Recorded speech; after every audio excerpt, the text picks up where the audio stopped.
Oh, Tawny. Oh, how many of you guys are just ripping packs? You're ripping away, pulling, trying to get Otani. And what's up with all these Dodgers in the elite?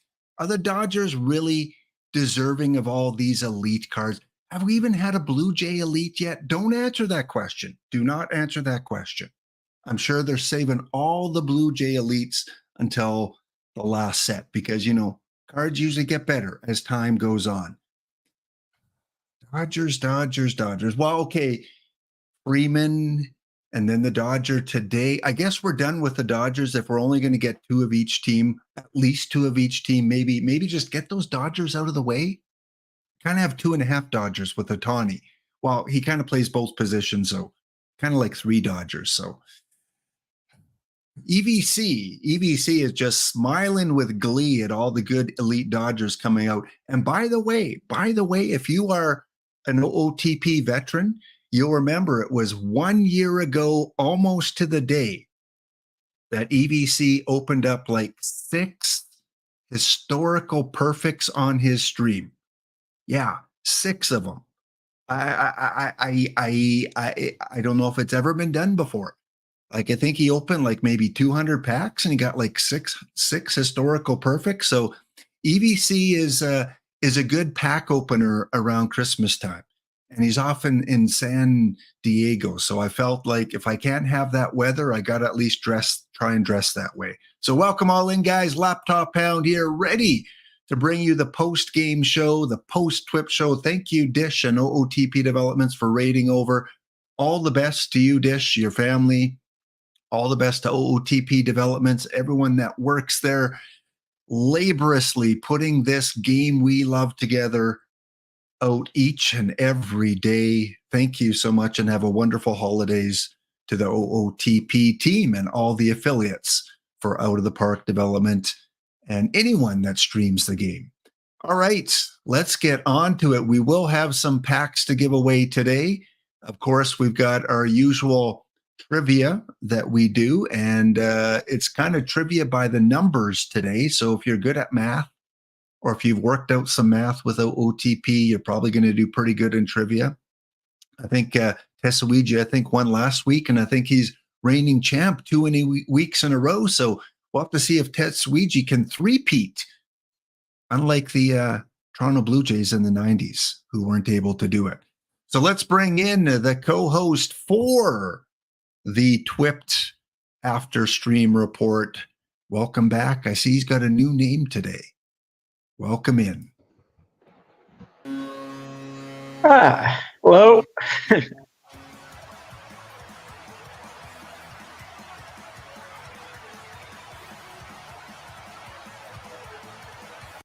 Would you care to explain what that name is? Are you in like Paris today or something? We're still trying to figure out how to fix the model and convince it that Jeff Runker isn't actually any good. Haven't made it work. This way, I think Spore said there's 6 more Dodgers coming. 6 more? Okay, well, it's a good time to take a vacation with 6 more Dodgers coming. Actually, Dodgers were my first favorite team before the Blue Jays became a team in, I think, 1977. It was the Dodgers because I hated the Yankees. And so they were always like... You had good taste, is what you're saying. Well, exactly, yeah. It's like I didn't want the Yankees to win, so I cheered for the team that they played against in the World Series, and that was the late 70s, early 80s Dodgers. So, I might throw shade at EVC for his Dodgers, but, deep down, they're probably my 28th favorite team right now. So it's not bad. Well, I can see why, because I will say I don't think you would have made it with the Yankees facial hair policy. Well, of course not. This is I got to play Mall Santa, right? So I got to get this going, like rural Alberta. You got to have a little bit of growth in the wintertime in rural Alberta. What else do we got here? We got just looking at the chat. I am not wearing shorts. No EVC. Just get that out of your mind, okay? This is not a hot tub stream. You got to go to other affiliates to watch those. This is not a hot tub stream. Cava opened 14 packs once, but some were lives. Yeah. I know EVC around this time, so EVC is probably going to have some fun in San Diego, ripping some packs, and he'll probably be like, "Lap, guess what? I got an Otani. Lap, guess what? I got an Evan Carter." It'd be like, enjoy the sunshine, EVC. Thank you to EVC, Spore, and Warbot for the pre-show. If you missed the pre-show, go check it on the VOD. Charles gave us his meta neutral park lineup. Cavacom. I think you are one that runs neutral parks. Go check out who Charles said are must plays in a neutral park league play. Cava is a big neutral park fan, right? Yeah, he is. So if he copies your lineup, he should at least make diamond, right? I am really good at making diamond. Yeah, that's what I mean. Like, I mean, if he wants to go to perfect, he'll probably have to, Then you gotta do something else. But I am really good at making diamond. DM EVC Cava. If you want to make perfect, DM EVC. He'll give you a few pointers. We're just teasing Charles back and forth. Charles is such a good sport with his name there, the Tony Suck card that he always just waiting and waiting for. And once he gets to perfect, I think he's going to be a champion sooner rather than later. Well, Charles, off screen, we talked a little bit about your job. Charles, if you don't realize, it works off in Denmark, Copenhagen. He's an American working off in Europe. And he works at the university in Copenhagen. And we were talking off screen a little bit about the educational system in Europe.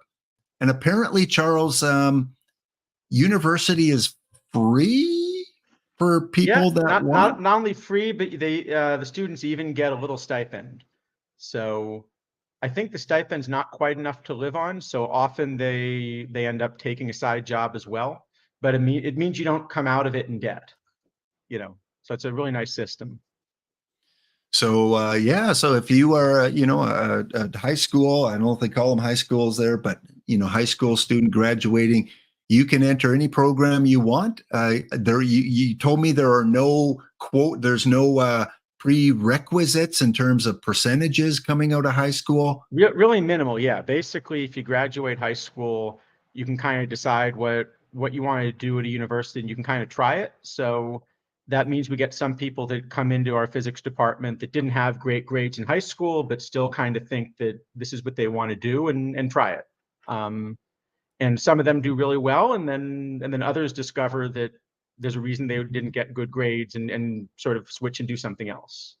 But everyone at least gets a chance to try, which I think is a really nice system. And am I in the right spot on Google Earth here? Is that I don't read Danish. Is that it there? Yeah, that would be the university. There are actually a few different, so that's a downtown part. There are a few different complexes. So a lot of the science area is sort of north and east of that, but north and east, somewhere. Yeah, on the other side of the lakes. Yeah. Oh. So there are a few different spots. Okay. There's a lot of water here, Charles. I see. There's a lot of water. Yeah, that's what, if you saw that star fort there, that's what that was built for. No, sort of the west of that. You saw one of these big, Renaissance era star forts. You see that west. Just the other side of the harbor. Yeah, you see that big star? Yeah, right there. Yep. It looks like a ninja star. Well, this was like top of the line late Renaissance technology for how you defend something. So you got the moat, but then the idea is, kind of there's no good way to attack where the defenders can't all like gang up on you and,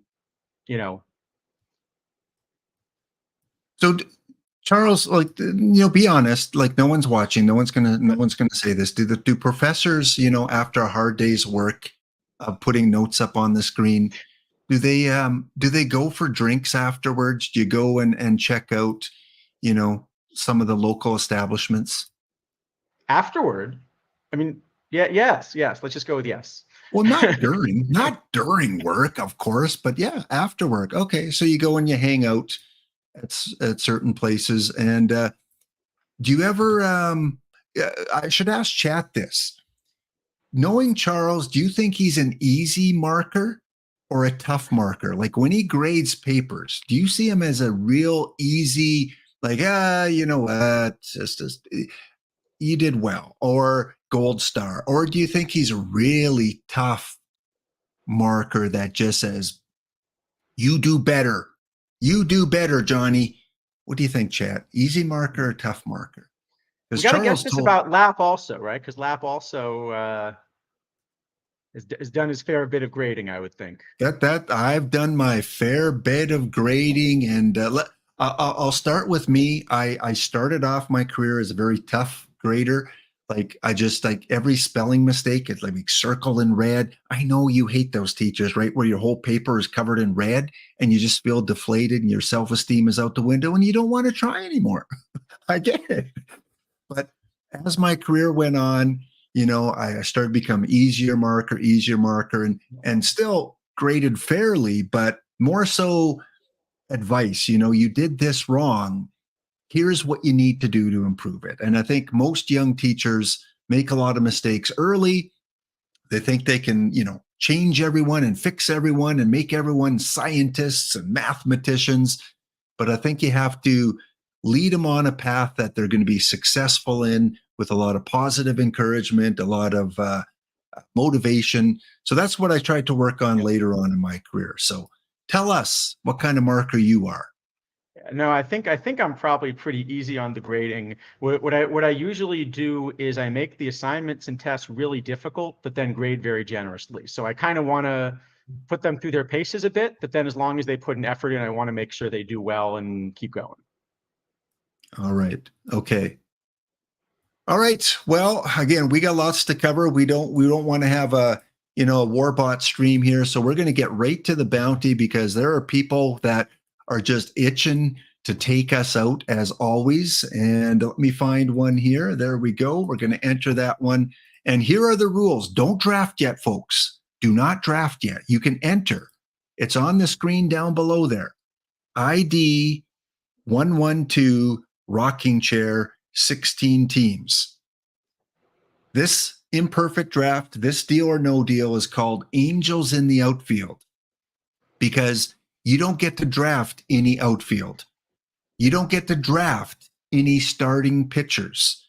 You can only draft non-outfielders and relief pitchers. So keep that in mind. So even if they're Angels, you can't put them in the outfield. Even if they're Angels, yeah, no Angels in the outfield. So there's literally no one out there, just your infield. Now, you can draft infielders that say second base on the card, but have outfield eligibility. That's fine, because you're going to have to stick someone there. So that's what you're looking for, is infielders, catchers, first baseman, DH that have outfield eligibility. So if you want to draft that, who is that guy that has like one in left field? King Griffey Jr. There are a couple, right? Like Luzinski, but he's listed as a DH, so you're allowed to draft him, right? He's listed as a DH. You can draft him and you can stick him in left. Right. So no starting pitcher on the front of the card, no left field, center field, right field on the front of the card. Infielders, relievers. I think that should be fairly straightforward. If you happen to draft one, you got to bench them. I'm giving away 10 packs, 5 for whoever knocks us out, if anyone does, and 5 packs for the tournament winner on top of the 3 that you get in the game. Okay, Charles, there's no rush on this one, because we don't have to set everyone to two-way players. There's never a rush. You always have plenty of time for anything you need to do, because, you know. Do you say that to your students when you have deadlines? Just whenever. Just get it to me whenever, kids. No rush. Yeah. Yeah, I don't think you do. I will admit that the first time I wrote a proposal for a large telescope, I did actually start writing it about an hour and a half before the deadline, which was probably a mistake. But we also didn't end up submitting it, because it was for the Hubble Space Telescope, and we realized about a half hour before the deadline that we were actually writing a proposal for an instrument that no longer existed. So, okay, well, this exists. This tournament exists. Take a look, Charles. I need you on your best today, okay? All right. We haven't won one in 2023 yet. and the year is almost up. Okay, can you All right. can you get us out of diamond, Charles? Can you do that? Well, we get EVC on to help. All right, let's see what we can do. Okay, 2004, and looks like home runs are a little bit above 1. So 2004 is power era, right? Got some power. No, it's the 2004 ballpark, but it's modern Euro 7s. Okay. Okay. So I guess we can't take tip. No tip. We can't take plank. So Nope. I suppose it must be Cochran and Fox, right? Does Fox play randomly left? No, just first and third. But I think we're still taking Fox, right? Yeah. Jimmy. Okay. Well, we can't take Yelich, Harris, or Woodruff. So we got 3 to choose from. Which live do you like here? And we can't take a Dodger. Oh, you can't take a Dodger. Okay, because I was going to say could have gone Phillips. If we couldn't take a Dodger, we'd only have one choice. So I guess we have to allow Dodgers. It's probably Phillips then, right? Okay. Okay. We'll take Phillips. Sorry, Ezra. There were no Giants here. Sorry. It's all right. They're going to trade him for some big starter they can re-sign to a long contract, right? Yep. Yep. Sure. Well, okay. So one thing we got to think about is kind of what our plan is going to be. So are we going to run like 13 or 14 relievers? Is that the thinking? Yeah. Or are we going to try to find a couple relievers that we can actually make starters out of? I think we try and find a few high stamina relievers and make starters out of. Because like this new Betancourt is a good card, but it does mean we're spending like a high pick on a reliever. So that's the kind of the question. Do we want to do that, or are we going to just sort of throw 13 or 14 relievers at it, mainly use the live cards for relievers? And that means, kind of everything else here should be position players. Because Betancourt is good. I think if we had a hitter that was outstanding, but really, I think Betancourt is much better than the 2 hitters that we have. I think so, yeah. And Darren O'Day has even lower stamina. So let's go Betancourt then. Okay. Chat, who are you guys getting? Who is your perfect pick? Pujols can play outfield. You can draft any. Oh, yeah, Cav. Okay. Yeah. Both teachers say you are allowed to draft. We just wanted to make sure you had the clear rules because sometimes people start drafting and then we change the rules. So we want to make sure we give you the right rules here. Sorry, yeah. Well, all of our position players here are outfielders. So that we could take Swanson. We probably don't want to take Swanson.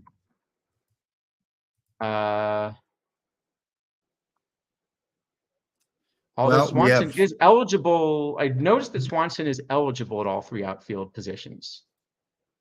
But Kirilloff is eligible at left and right. Like he can actually play left and right. It's really not very good though.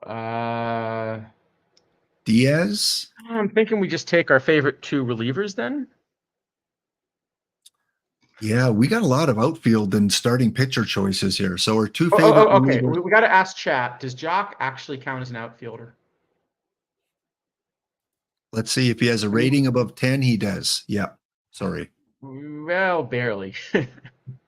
He's the king, Warbot. He is the king. Okay. So do we take Milner and Diaz or do you want Ginkle? Let me see who else we had. That's it. Milner, Diaz, Ginkle, Kirilloff, or Swanson. That's our only choices. Milner looks fine. Ginkle also looks fine. Diaz is kind of splitty. So maybe Diaz is the one to skip. What do you think? Yep. I like it.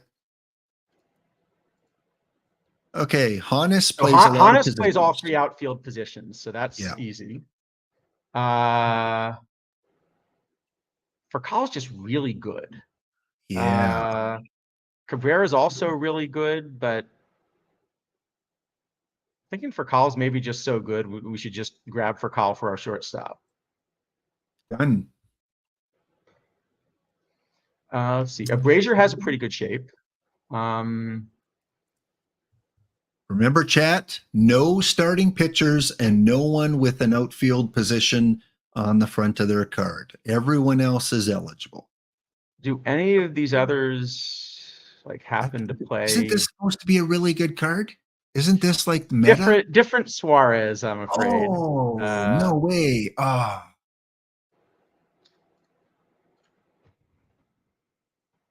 Does Kyler Stevenson randomly play outfield? He at least plays a little first, right? No, okay. Eligible to learn outfield, but not an outfielder.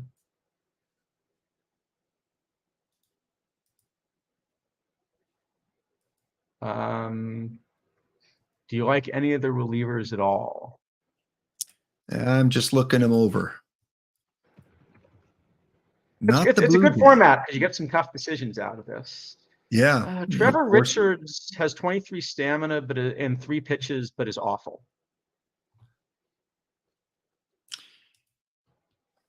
I'm going Suarez just for the meme. I'm going Suarez. Okay. You get to pick this round. Well, it's not the Votto I really wanted to see, I suppose.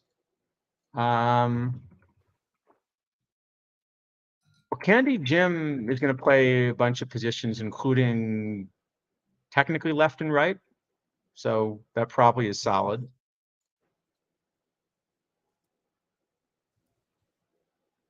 Anyone else you really like here? I mean, then it's not a really high-end set of silvers. Bonilla, that's just an awful bat. He does play left and right, but I don't think it's worth it. I think we'll do better. I mean, this guy plays center and left. He does. I think we might do better with Alive, though. Heskey? Yeah, he's got eye. Sure, Heskey's got eye. All right. All right, we're going to keep drafting. Break's going to kick in here any second. Biggio plays kind of everything, right? Oh, yeah. We got to take Biggio. And anyone else play kind of everything here? Castillo? Oh, LeMahieu might. He plays at least, or is he only all the infield positions? He is. I haven't looked at enough. Only infield. Okay, that's probably not really worth it then.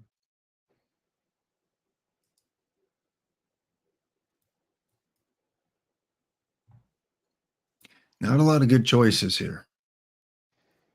We haven't had the best options for this. Diego Castillo's probably fine, unless you like any of the other. Nope. We want Poindexter?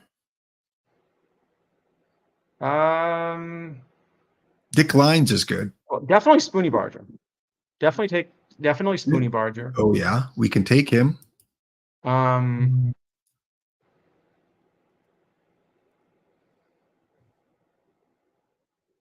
Could be Lines, yeah, unless you, I guess it's not bad to take a catcher. So maybe Sherm was the other option. Yeah, let's go Sherm. We need a lot of pitching from here. We need a lot of pitching from here. Oh yeah. Jacob Webb. It's pretty good. Sure. Well, he's got P. Babbitt. Yep. Play first base. And Ray Jackson. Yeah. Okay, on one side. Who's the other option there? It's Chavez. Maybe Chavez. Neither's great, but maybe Chavez is better. Yeah, let me just look at all these batters here, see if anyone jumps Well, out. Chavez has 4 pitches, so we may be throwing one of these in as a starter. Yeah, and he's got stamina over 22. So, Wilbur Wood and maybe Stanton. What do you all think? right, I some mean, Wood. Yeah, some Wood and some Stanton. Yeah, those two names definitely stand out. All right, we're at 11 pitchers. We get 4. No, we get 7 more cards. Wandy's pretty good. Shane Baz? No, we can't take him. No, we can't. So Wandy's pretty good. Yep. We're gonna have one more catcher. I don't mind waiting and hoping we get Jeff another Mathis. catcher.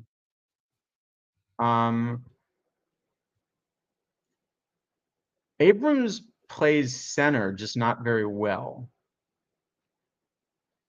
The card's awful though.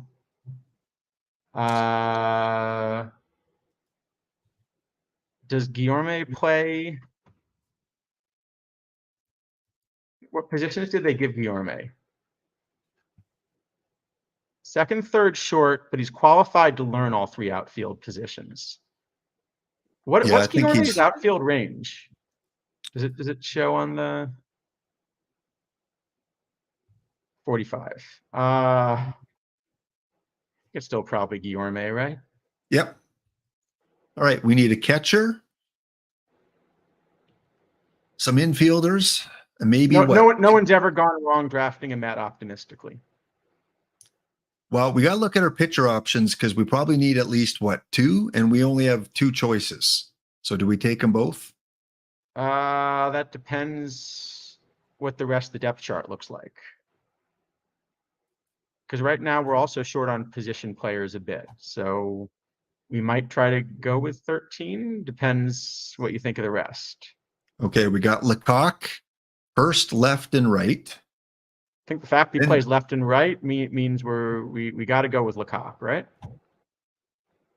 Yeah. We probably had to go with him anyway, really. Yeah. You need foil. You need foils. Unless this version of Fox has no catcher. So you need foils because we need a second catcher. Yep.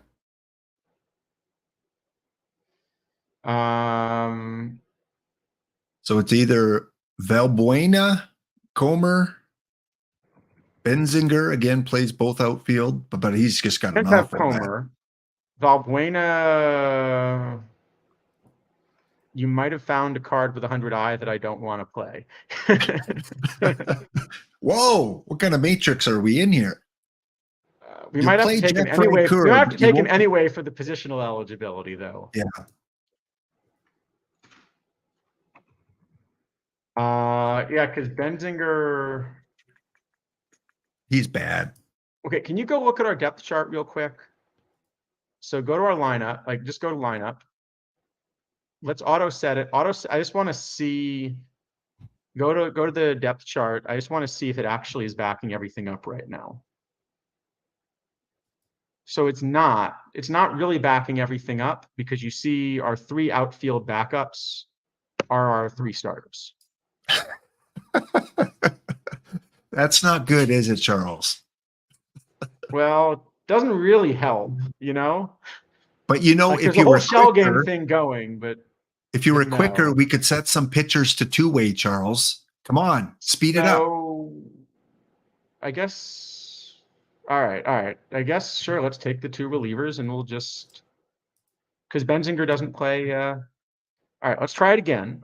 So first off, let's look at the new depth chart. Let's see what that does for us. A little better, not much though. We get a 4th outfielder in Lecoq, basically. And nobody else is outfield eligible at all. Well, that's what I'm going to. I'm going to check these out right now. Batting ratings. I guess you want what position ratings, right? Well, the pitchers aren't, but how about the hitters?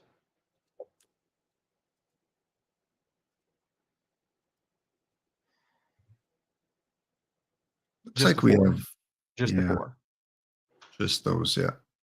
All right. Well, then let's see if we can adjust the depth chart a little bit and make this work. We don't want to try and get some pictures two-way. I think they're just going to be so much worse than the hitters here. That's probably not worth it. Okay, let's see the batting ratings here. Diego. Yeah, not really. None of them can hit. Yeah. What is this? A best of 3, or I think this is a best of 3. So we might be okay. So we just got to get some off days. Be optimistic. All right. So let's start with the lineups, and let's see. Let's look at the depth chart and let's see if we can improve this a bit. Okay. So looking at it, say versus right. I'm mainly just thinking about how we're going to make the depth chart work. All right. So first off, Taylor and Biggio. Oh, we only have 12 players. Is of course part of what we did. So we're just always going to have fatigue problems. So maybe there's not too much to be done. Like, you don't want Taylor. Okay. So Valbuena certainly should be the primary backup everywhere he can be. And Lecoq as well, because those are the ones that are out, that are not starting for us. So Valbuena probably at second versus lefties also. Suarez also maybe backs up short. That will be a disaster. But maybe it's less of a disaster.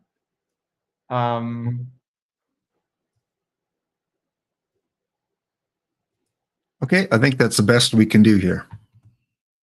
Yeah, let's look at the pitching. That's going to be the pitching we have to think about. So there's no real reason to run a 5-man rotation, right? Because No. we're gonna all of our starters are gonna have the shortest hooks you can give them. Yeah. Spoonie Barger is probably our second best option. Okay, or we could start him. Actually, you know what? Let's run them as followers. I'm not thinking about this in terms of like playing some kind of weird matchup game, because in a draft that everyone's just running their best players anyway. But just in terms of trying to encourage the AI to use our starters as short as possible. I'm thinking if they don't come in till like the second inning, if they don't come in till the second or third, then maybe they're going to get yanked that little bit quicker.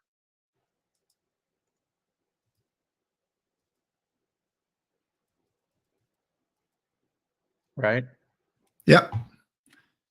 Okay, so we got those 5. Also, of these quote unquote starters, Wilbur Wood has a knuckleball, so we can move him up in the order, because he's gonna, at least with that knuckleball, he'll have fewer fatigue problem. Eschinger, why is Eschinger first? Is there something in the card that's making them think he's, I guess, because he has stamina. All right. Let's do this, except do we want to try to run 5? I think we can get away with no more than like 4, right? Because we're gonna probably keep Chavez because he's got more pitches. Maybe those 4. Sure. All right, yeah. So let's run Wandy out of the bullpen.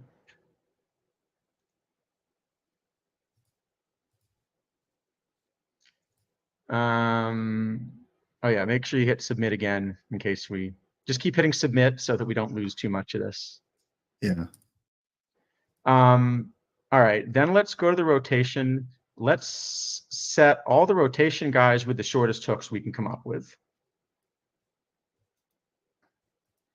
So 18 is supposed to be the minimum, but I've noticed with followers, occasionally the AI seems to count differently. So let's give them like 12 batters faced and just see if we can make that work. Give them 12 batters faced and like, 50 pitches or something.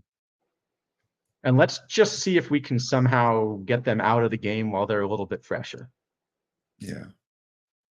We'll give them 44. Actually, hold on. Actually, that's a stupid idea. I like that, Isidato. Let's do that instead. Oh, we got the closer coming in, Dewey, giving some advice here. Okay, can you back out and see if it's fired yet? Because the next one we can't do until after the tournament fires.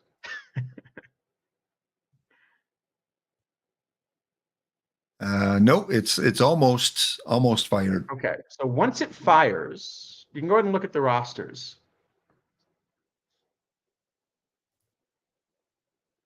After the tournament fires, we might be able to set it to a one-man rotation.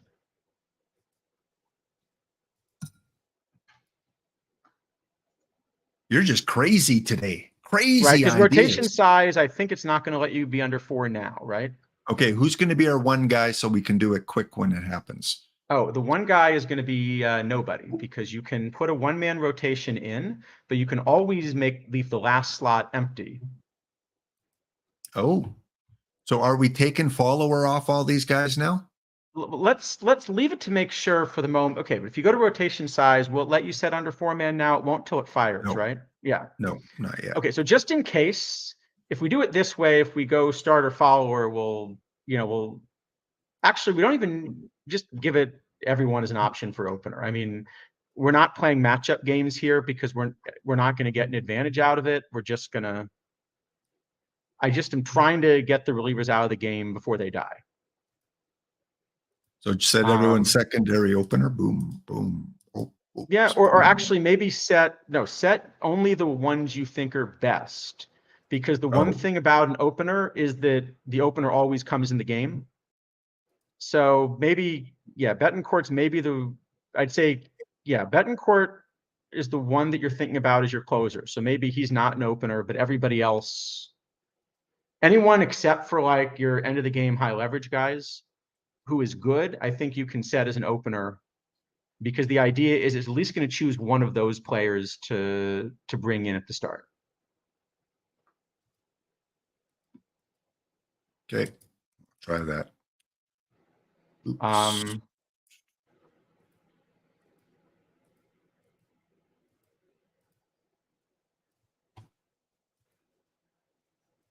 right, okay, let's but back now out. what we should do, yeah, we should set slide. I guess. Oh, we didn't set sliders. That's the other one. Yeah, when don't want to do when too it much. fires, we'll try the one-man thing.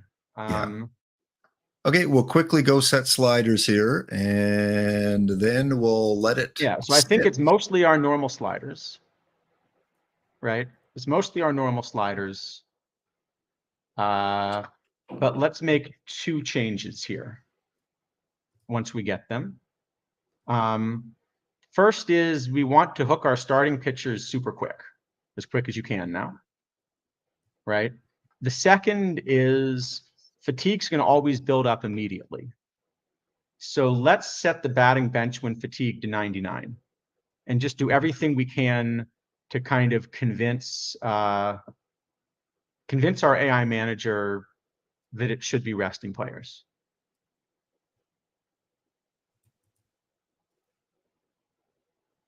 Okay, let's try that. Okay, let's see if it's fired off.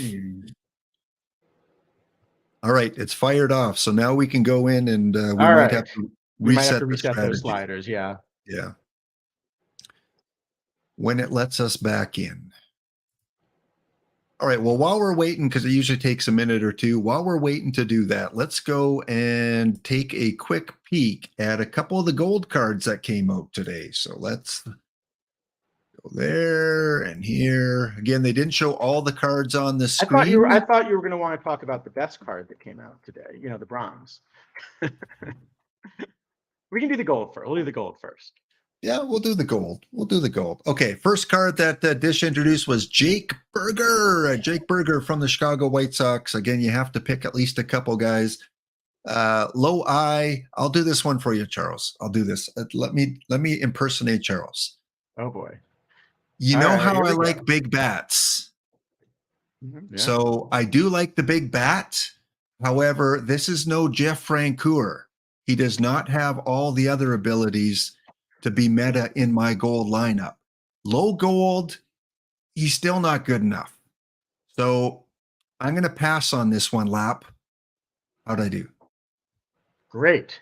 Yeah, if he had I, but I will point out on our pre-stream, I was referencing exactly this rant. So if you have not heard the rant yet, that would be a fun one to find. Maybe we want to move this. People have holiday plans.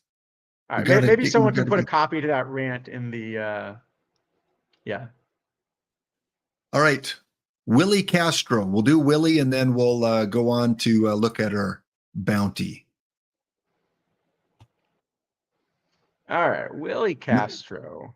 Yeah, Sporg, yeah, that's right, because you knew Rob was going to play it, and you didn't say anything, which is great. Good poker face there. Again, I wish this card had sort of more eye or power or something. So because it doesn't have the eye and the power, it's going to be tough for me to want to play this card in gold where there's just enormous bats. The positional versatility looks really good on this card. And normally I would have said, oh, I love a card with that kind of positional versatility. You know, I can kind of get excited about finding a way to build something around it. The problem is, here, let me go back to the sharing thing. And that's a better way to show the problem.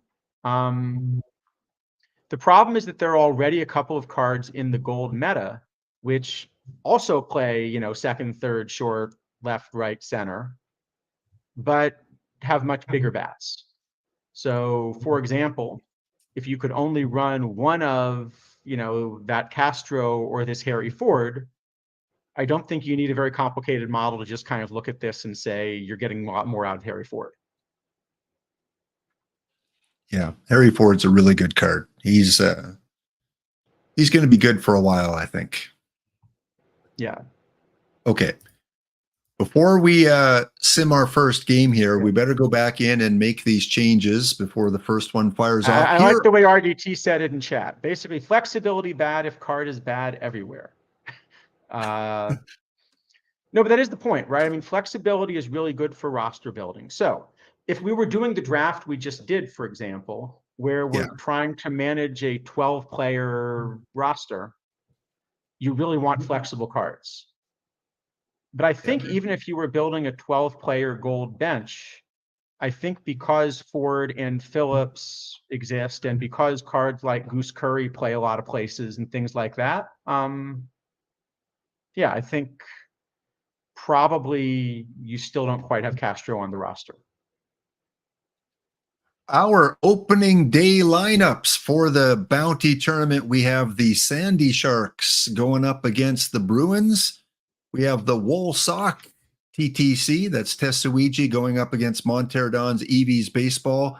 We have the Ghost Town Ghost Ships by Cavacom going up against Ezra.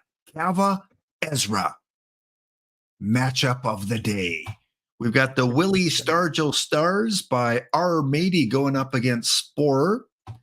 On the other side, we've got the Rocketchaws by Underdog going up against a team that he said did not take the deal. So it was 0 when we entered. So someone that entered, whether they're from our stream or not, did not take the deal. They have a regular lineup. We've got the Boise Bees who won the bounty either Monday or Tuesday. They're going up against the St. Lappers by Bluester. We've got the Guys Named Todd by Fussmucker taking on Wolfman and the Michigan Wolves. And finally, we are taking on those Swamp Rats. W. Wonka's Swamp Rats. I don't know if that's a Chess Safari team. I know he has some cool names for teams. I don't know if that's one of his alts, but let's go take a look at them first to see if they took the deal. Swamp Rats. Here we go. Oh, they did not take the deal. Well, that's a bummer. 2 teams. There were 0 entered and 2 teams did not take the deal. All right, let's take a quick look at those swamp rats. I mean, they can still participate. I mean, let's double check here. Reliever, okay, so maybe it's just okay. I was thinking Wainwright was a starter, but this is the reliever Wainwright. No, they're good. They're good. Good job, swamp rats. That Wainwright threw me off. Anytime I see Wainwright, I think it's a starter. Let's take a look at their outfield. No outfield. Jared Walsh listed as a right fielder, so you do have to. Oh no, he's listed as a first baseman.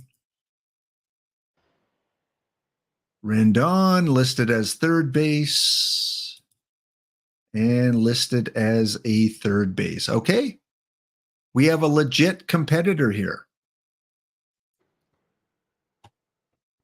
So, I noticed, by the way, we do have spotlight packs. I can mention a couple interesting things about them when they come let's up. get to our lineup first. We'll get to that. Right. Let's go to our lineup. All right. Let's go. Come on. Time's a wasting here. All right, lineup, fine. Yeah, let's One man rotation. I'm pro lineup. I think we should have a lineup. What do you think? Taking all these guys off followers. You're going to try and fool the AI by having no one in the starting role. Yep. And you want a couple good openers, maybe Chavez and Wilbur. Yes. Yep. Okay. And then strategy. Although probably won't use openers if it doesn't have followers, but we'll see how it goes. Well, we should just to be safe, everyone that's not an opener, make them a follower. Well, no, it'll just put it in whoever they want, I think. But make sure you give those last few Eschinger, Chavez, and Wood. Make sure you give them a role other than none specified, or it's going to try to keep them out. And you actually want them in, so they should be like middle. How about give them like middle relief, use more often? Sure, something like that. Wilbur Wood or Spoonie is a setup guy. I think we want Wilbur Wood throwing like bulk innings, right? Because so he should be used more often for sure. Okay. All right. I think we're good. The experiment of no outfielders and starting pitchers is going to be underway.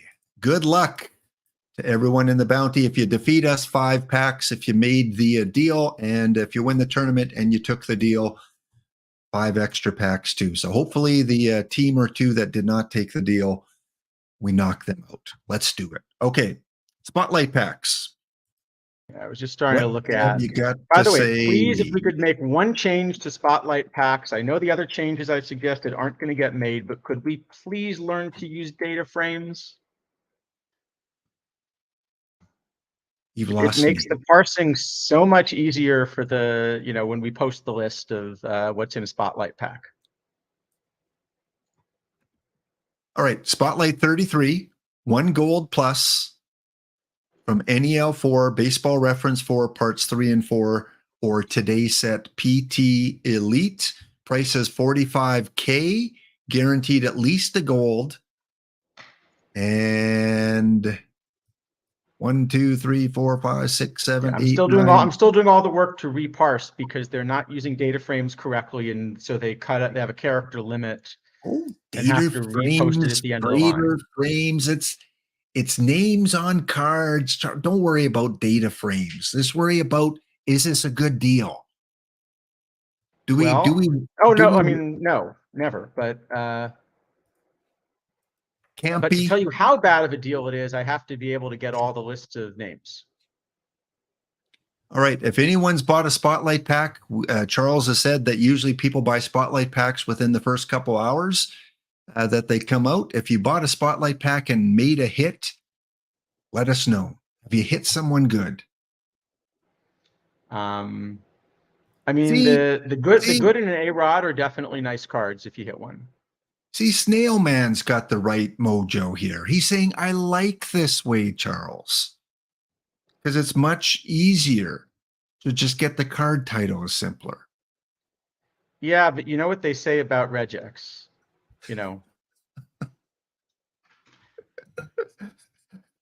Oh, okay. You guys are getting way over my. This is a Warbot stream material, not a Laptop Hound stream material. You're getting way too technical. Okay. Spotlight packs are out, folks. Let's go and take a look at a couple more cards. We're gonna have trivia coming up. What time we got now? So we got an ad break kicking in. Let's take the ad break now, and then we'll come back and look at a few more cards and play some trivia. Is this a TikTok reference? No, the quote I think is that some people, when confronted with a problem, think, I know, I'll use regular expressions. Now they have two problems. See you after the break.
All right, we're back. Hope everyone's having a great Thursday and geared up for the weekend and the holidays, and hope you get some time off to spend with family and friends. And again, reach out to those that maybe haven't contacted in a while over these next couple of weeks. Always a busy time, busy time. Lots of visiting, lots of cooking, lots of eating, lots of resting, and hopefully a lot of OOTP. Thank you for the subs that have come in over the last few hours, either on the pre-twipped. I saw one from Hero Driver. Thank you, Hero Driver. Stinkins is wearing shorts and it's only 35 degrees in Minneapolis. Well, that sounds like a good Canadian, because a Canadian would do the same thing, wearing shorts that cold. Jeff Steele Flex, thank you for re-upping the sub. And congrats. I saw, I think it was Sean Sultan on the leaderboard on Dish's stream for the weekly leader in one of the 10 categories for PTCS. So congratulations, Sean Sultan. Always like when our community is up there. And I saw another leader on there too, some guy named C. Steinhardt or something. Yeah, some but guy. I entirely didn't deserve it. No? In the week, Here, what was that? The open? The weekly open? It was the weekly, but I'll show you. I didn't deserve it. No? So here's the leaderboard. Tournament weekly. last week. And you'll see there's a tie at the top of the leaderboard. Ooh. And one of us needed 20 tournaments to get this many points, and the other had such good results that he managed to get there in only 17 tournaments. So one of those rewarding for playing unfortunately, they actually gave me the tiebreaker because they decided that taking more tournaments to get there is actually better. Yeah, and there's do you get like perfect points for that? I wouldn't know. Like, do you get perfect points? Yeah, I got 50,000 perfect points, and Isidafo told me he did not get the full 50,000. They only gave him the second place points. Yeah. So I think I owe Isidafo 15,000 points. Or an Adley Rushman or something like that. Maybe you guys can work it out off screen. You go to the local Tim Hortons and you guys can work out a deal. All right. Speaking of tournaments, the Laptop Hound Low Level Leisure Lounge Leaderboard. We have played 17 tournaments now since it's fired off. I've been in every one except for one because, silly enough, I thought there's no way it's going to fill before midnight the night before. And a couple days ago, it did. It did fill. So you got to get in on these early because they do fill up. We're keeping track of an overall leaderboard where 20 packs will go to the overall winner. And it's simple. Finish first, you get 4 points. Finish second, you get 3 points. 2 points for third and 1 point for fourth. And then we track the leaderboard. And thanks to D. Dempsey, who created this wonderful automatic spreadsheet for me. It does all the calculation. And we'll keep track of the point leaders. And right now, the Hoosman's Dodgers are in first place with 11. But you'll see some familiar names on there. Rojo's Mount Pleasant Mounties. There's D. Dempsey. Fanatics is there. Wildcat Bandit. Miami Jaws is up there. The Vikings. And this guy, the one tournament I missed, he won. That's the only way I can win a tournament is when I don't have to contend with you. Apparently now I have to make sure that I'm in all the tournaments. So yeah, there is our overall leaderboard. Again, enter as often as you like, get involved, kind of fun for the community. And I finished second in one and I finished fourth in one. So Lap right now is in 11th place overall. So 20 packs to the overall winner, January 1st. 5 packs to anyone that places. We'll do a random draw of one winner, and that person will win 5 packs. So all you got to do is place in the top 4 to have a shot to win. But yeah, kind of fun. And especially with those new cards from Tuesday and today. So the Dave Steeb and the Fernando Valenzuela card came out. And you know what? This is a perfect time to talk about those 2 cards. So they're in the system. Fernando, the hitter.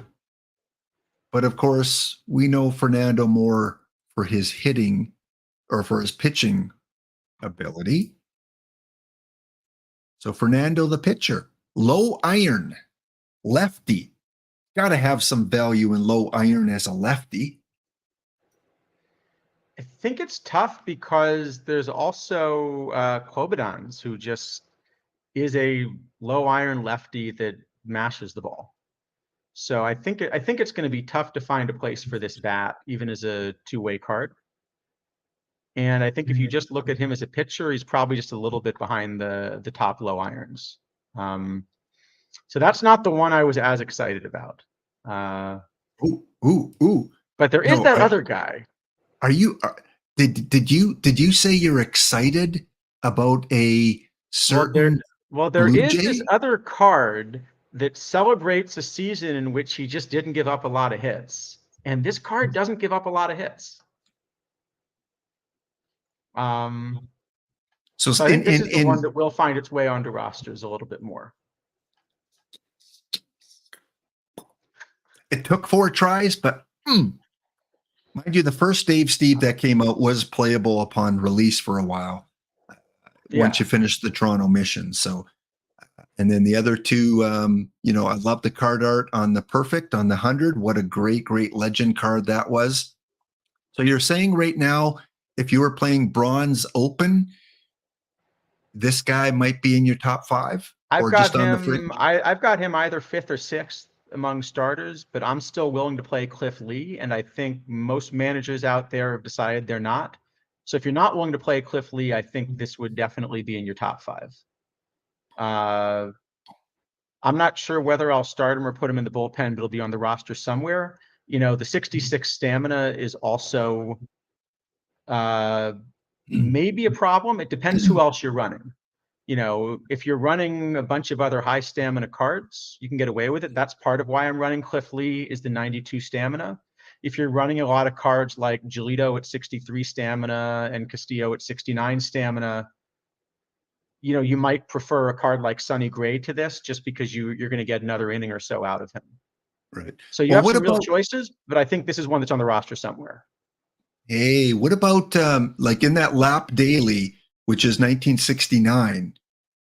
Does that stamina then make him a viable play in that kind of environment? Yeah, in that I'm not worried about stamina at all. Unfortunately, his stuff is a little bit less useful in 1969 than modern. So if he were more like a control type pitcher, he'd do a little better in an early era. But that that high 90s P BABIP is still going to be enough that I think you're going to be interested in running him. Okay. So Well, if I'm offered him, I'll definitely draft him in the laptop, the one with all the L's.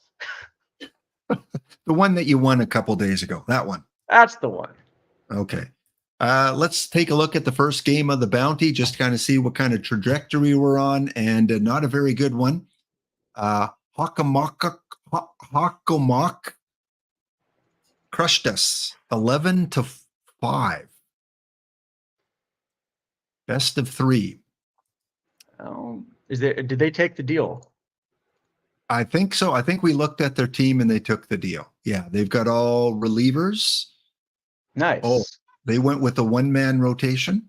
So they tried the same idea we did of, you know. So what did our manager end up doing pitching wise? Let's take a look.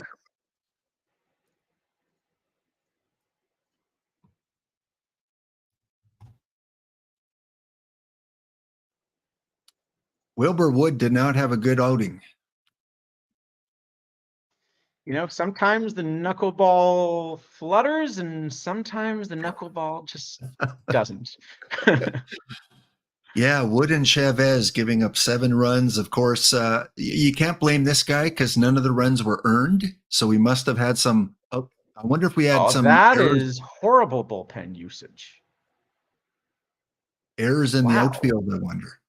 Okay, but hold on. Look, so you told it that your high leverage guys were Spoonie Barger and Betancourt, right? And Phillips. Yeah. And Wood. Okay. Right. That is not a high leverage situation.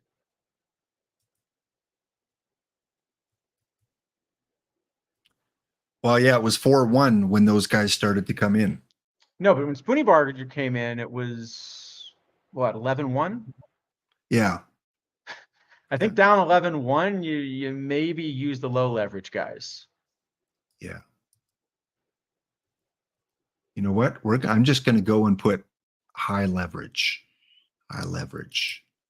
Forget this opener. We're desperate now. High leverage. Yep. There we go. Okay. And game 2 is in. If it's green text, we're safe. If it's white text, we have been eliminated and we can move on. Well, it still hasn't completely. Or actually, we can't move on. Somebody can move on, but not us. Yeah, someone can move on. While we're waiting for that sim to come in, you know what? I got to try and maybe get a Dave Steve at some point before. Well, at least they're not limited edition, so there's going to be plenty out there eventually. But we got to get him. There were into no the line. missions today, right? No missions. Yes, for those of you asking about missions, there are no missions that we know of today. All right, let's Yeah, it go looks like back. no missions dropped. So just Yes. packables, and presumably there will be some PT Elite missions coming down the road. Right. Okay, let's fly through the other two gold here. Jimenez, again, really good defense. You're not going to enjoy the eye too much. Again, there's just so many gold shortstops that are, powerful shortstops in gold. Don't think we need to spend time on Jimenez. Yeah, I mean, Uh, I wonder if you'd rather just run Bob Ferguson than that. yeah, even Bob Ferguson, silver Bob Ferguson, yeah. Yeah. And Jeff Hoffman here, though, is an interesting one for Yeah, gold. that one looks more interesting. I think this is well, and the other thing that makes that card really interesting is that it is a righty again. Yeah. Because often, this is going to confuse the AI. It is going to pinch hit lefties against him, and it's not going to have that much success with it. Especially if you're running him in kind of a power park. And a lot of the OOTP era stuff is in power park. So I think this is a pretty good one. I think this is one to go out and get. And because of these spotlight packs, my guess is you're going to be able to go out and get this one pretty cheaply today. Yeah, no, I didn't need any kind of model when I saw this and go, oh, that's a lot. And it's gold. Like if it was diamond, it might be a little different story, right? Like I don't think this plays in low diamond. In diamond, you'd at least have to worry about the control. Yeah. I think I might play him in low. I'm not playing him in full diamond, but I think I might even play him in low diamond. Yeah, I think it's at least pretty close. Okay. Well, before we get on to the diamonds, game 2 of the bounty has come in. And the good news, Charles, is we have not been eliminated yet. We won 14-9. So using this format with all relief pitchers and no outfielders, we're getting some high scoring games. 14-9 on this one. And this time they put Spoonie Barger in for 1/3 of an inning and he gave up 6 runs. What's up with that? All right. New suggestion. Let's change Spoonie Barger's usage to don't. Well, he's going to be tired for a while anyway. So you know what? I'm going to bench him for 2 days. Just they like this guy for some reason in our sim here. So we're going to force bench him. Like he finished off the first game and then they brought him in to start the second game with all these guys. You know what? Actually, let's go back. Let's go back and list a couple options as followers, because I'm realizing what it's doing is it's trying to force the first person that comes in the game to throw to 18 batters no matter what. So keep the openers listed, but let's just list a couple options as followers.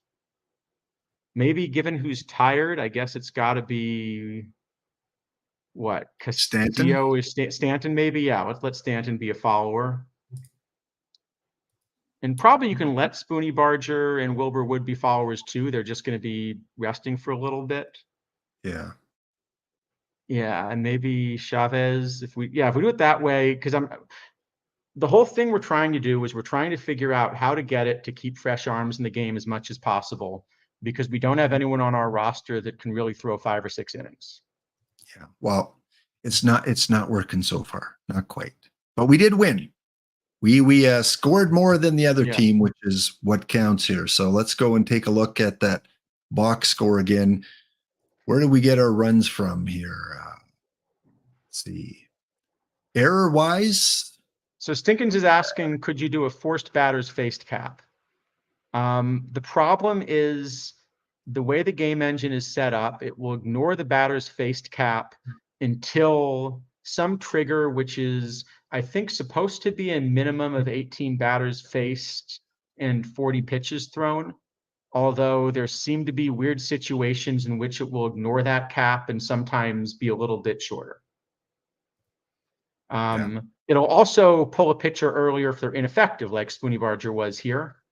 Then you saw he got pulled after a lot under 18 batters faced. But if he's effective, it's just going to keep running him.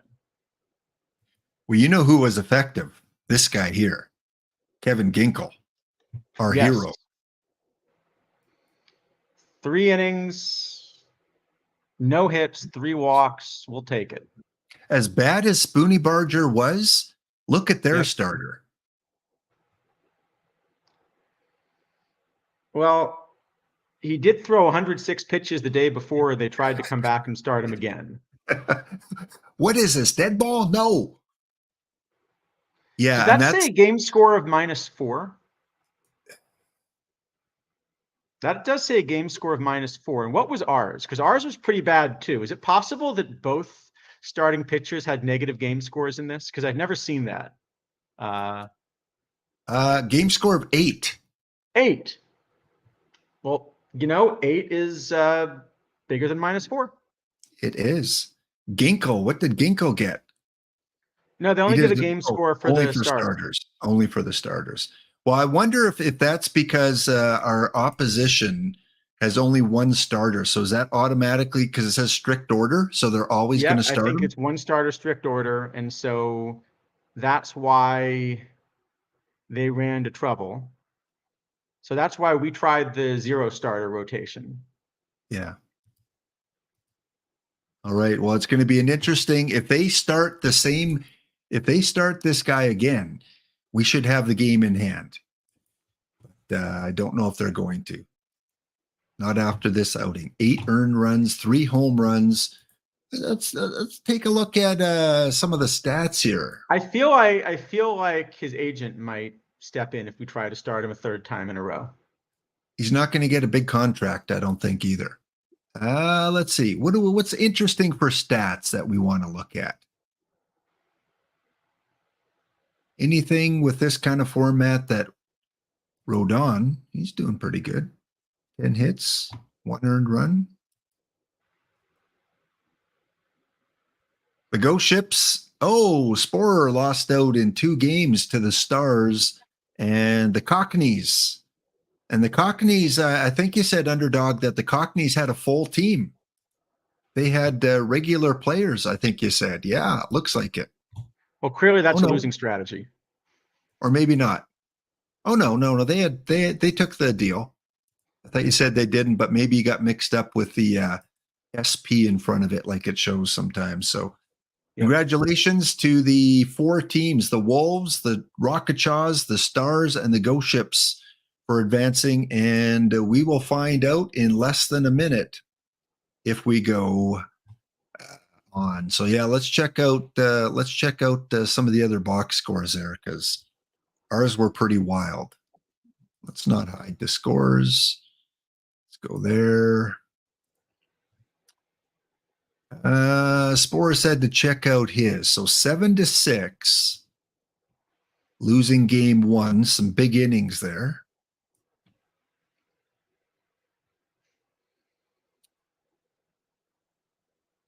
Okay. And game 2 was much lower scoring, 5-1.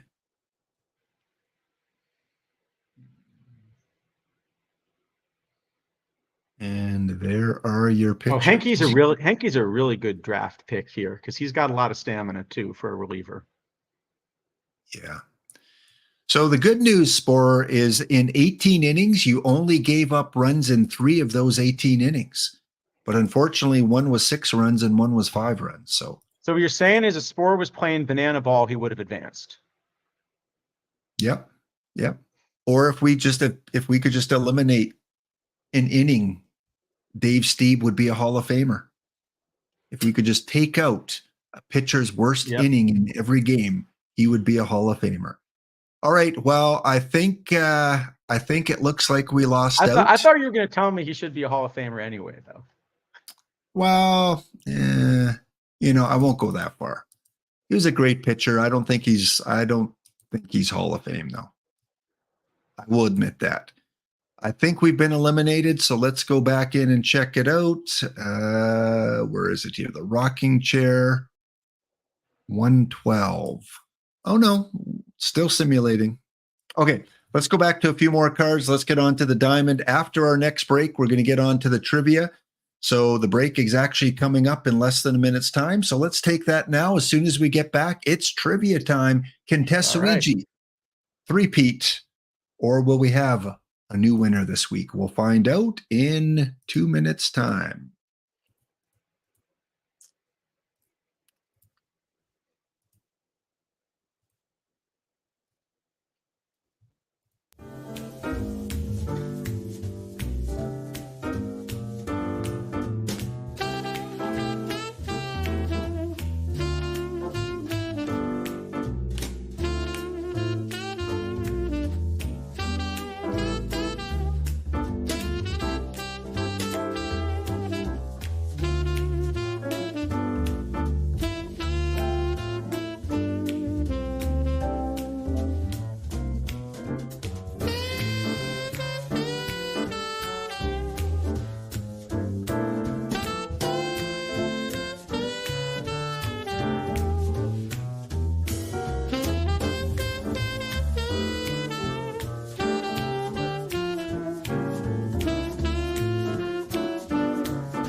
All right, we are back, and Charles, it is over for us once again. First round losers seems to be a common pattern. We just can't break out of that first round and then go the rest of the way.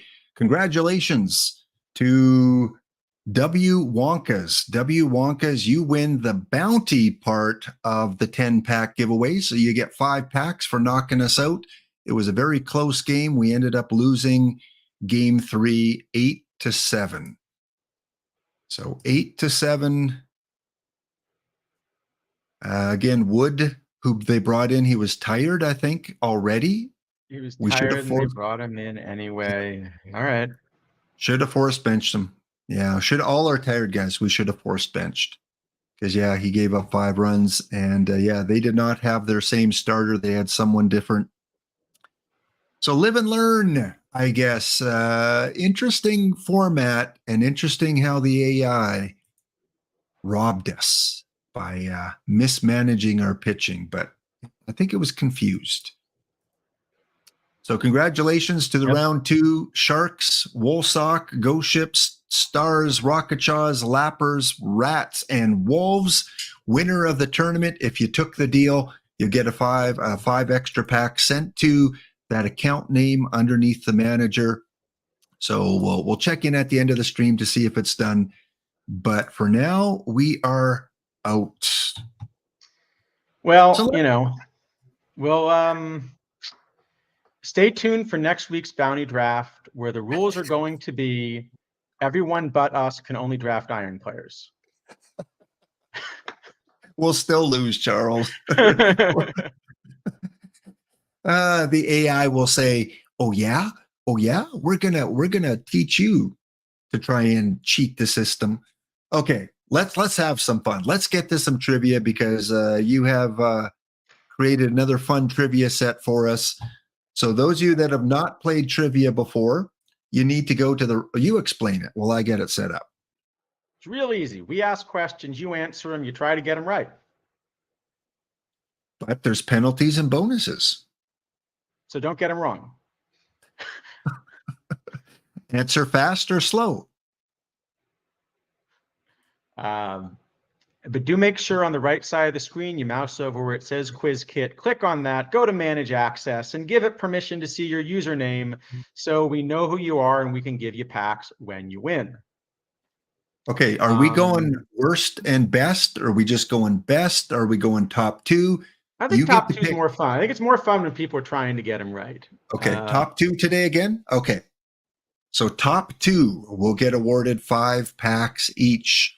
And, you see the thank you, by the way, to Isidafo for the help here, because this is something I'd wanted to do for a while because I had wanted to mention a few things about Perfect League, but for some reason I seem unable to go gather Perfect League data. So I want to thank Isidafo for a bit of an assist here. So you needed someone in Perfect League to get you information? To be able to, yeah, exactly. Yeah. You could ask EVC. He would have helped you out. That's true. I could have asked EVC. Yes. EVC is off in California enjoying the San Diego weather over the holidays. So all the best to him and his family and all of you guys out there, wherever you may be. I hope you have a safe and enjoyable holiday. All right. Ready? I don't think the answers to too many of these have changed much, but all of these questions are as of last night. Right. Where if it matters to anyone trying to answer them. So there will be no questions about Elite Dodgers today. First question. They're Elite Dodgers? Well, next you're going to tell me they released Tigers. All right, here we go. So there are 40 teams in Perfect League. Of those 40 teams, again, as of last night, how many of those 40 teams have the 100 Hank Aaron? And we know that only 1 or 2 of them have sold. So pretty much everyone that has Hank Aaron has done it by finishing the mission set for the Immortal Seasons. You're just saying have them in their repertoire, not necessarily using them, but have him. Well, I think everyone that has him is using him. So. I would think so. Except EVC. No, EVC might run him at third base. True. Or relief pitcher. Yes. Okay. Answers are in. I don't think EVC has them, so I don't think it's 40. In fact, I'm pretty sure EVC doesn't have Hank Aaron. I think EVC does, actually. I think he was missing maybe Mays or something, or Oscar, but I think he has. Oh, yeah, right. I think it was one of the other outfielders. So, yeah, it is 36. So it's telling you that almost all the teams in Perfect League have finished all the Immortal Seasons missions. Because like I said, I think there have been a total of 2 or 3 sales of Hank Aaron. So basically everyone that has Hank is getting him by finishing the mission set.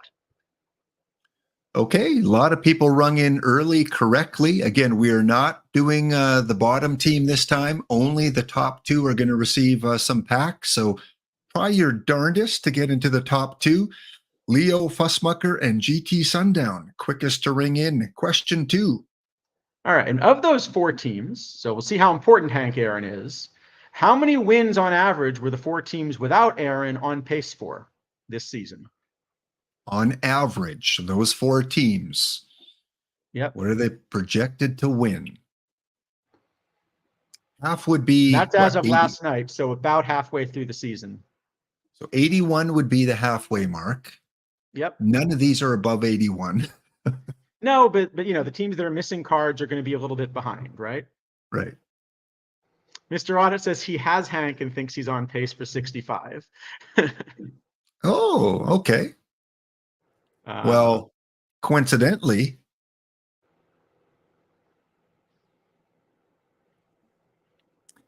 there we you got a go. lot of people to go for 69, which is, you know. Yeah, but 8 of them are Gabagoo Luigi's alts.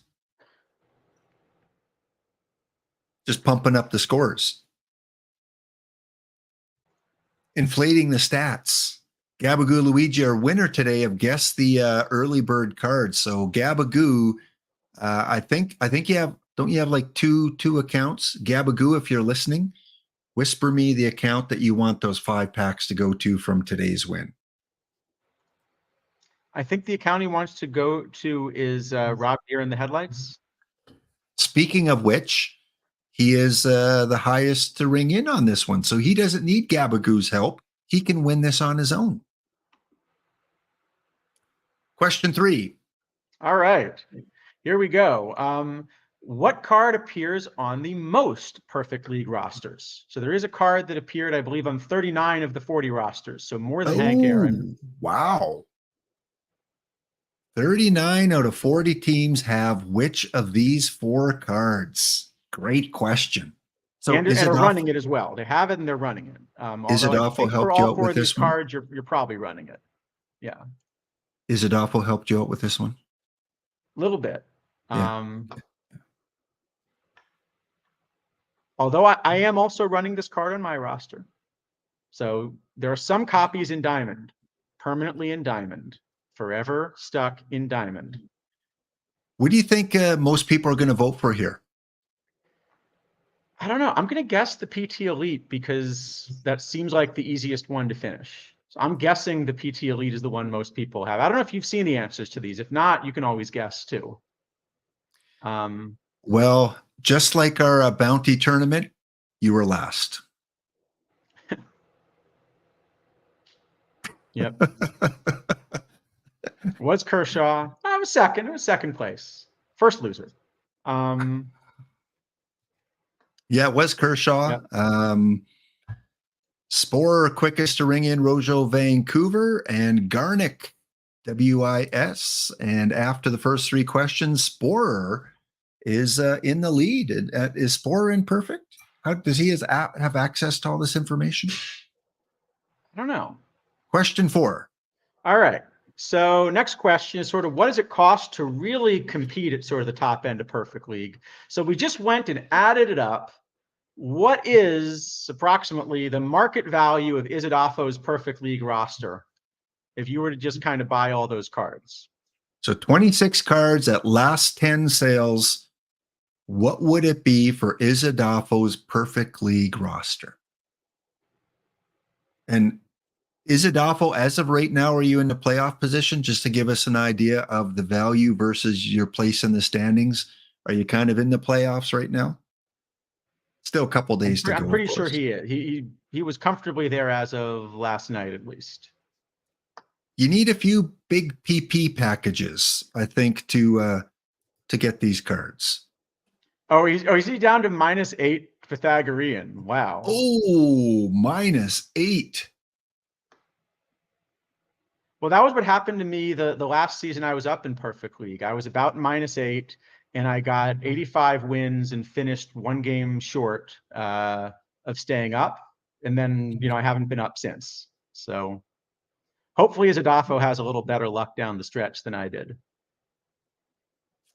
Well, Rob Deere in Headlights, second question in a row that he has rung in with the top answer, or at least twice in the last 4 questions. T. Chuck and Leo are in the top 3 there. And overall, GT Sundown has taken the lead over Spore. Those 2 are running away. Dogberry, J Spy, and Rojo hot while trying to catch up. But we've got 2 people with a big lead here. Question 5. All right, so we're thinking about the choice packs and some of the changes that were made to choice packs this week, where now you get 24 options to select from when you open one of the new ones. So I think both of our favorite card, maybe for different reasons of the high diamonds, was that Vlad Guerrero, right? Yeah. So here's a question. if everyone opens their high diamond choice packs, this week, over the course of a week, on average, how many copies of Vlad are going to be offered to people in the community? Now they may not all select Vlad, right? Some of them will select other cards, but if they select all the Vlads that they're offered. So the maximum amount of Vlads you could see, because not every pack will have a Vlad in it, right? Right. So this is on average, including the rate at which packs will actually have a Vlad in them. Right. First two keywords there, lap on average. Yes. Wow. Now, it is interesting, by the way, that there have currently been none sold. So either everyone is choosing not to pick Vlad, or all the people that are picking Vlad so far have decided to keep him.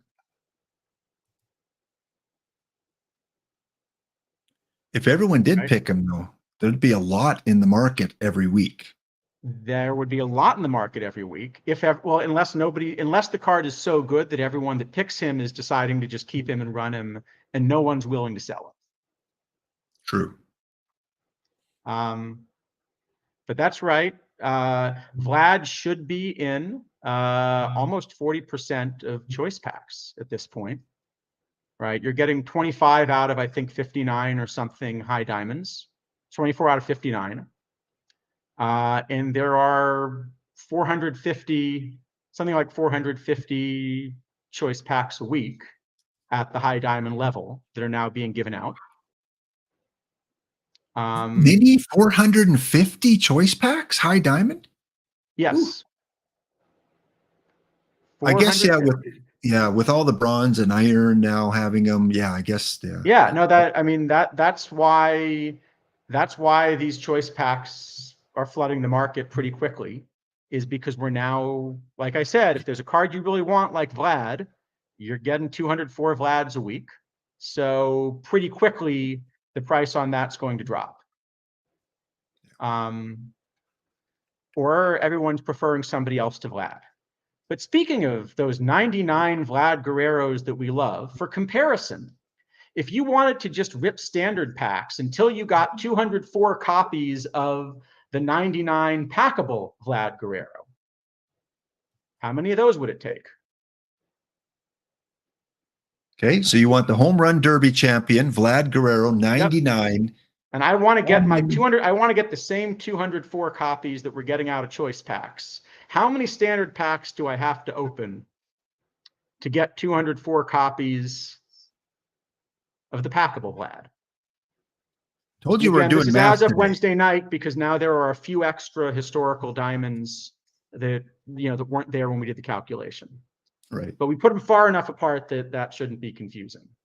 Oh, lowly worm! I warned you. I said there was going to be numbers in this one. There's going to be math, but I think this is probably the toughest math one.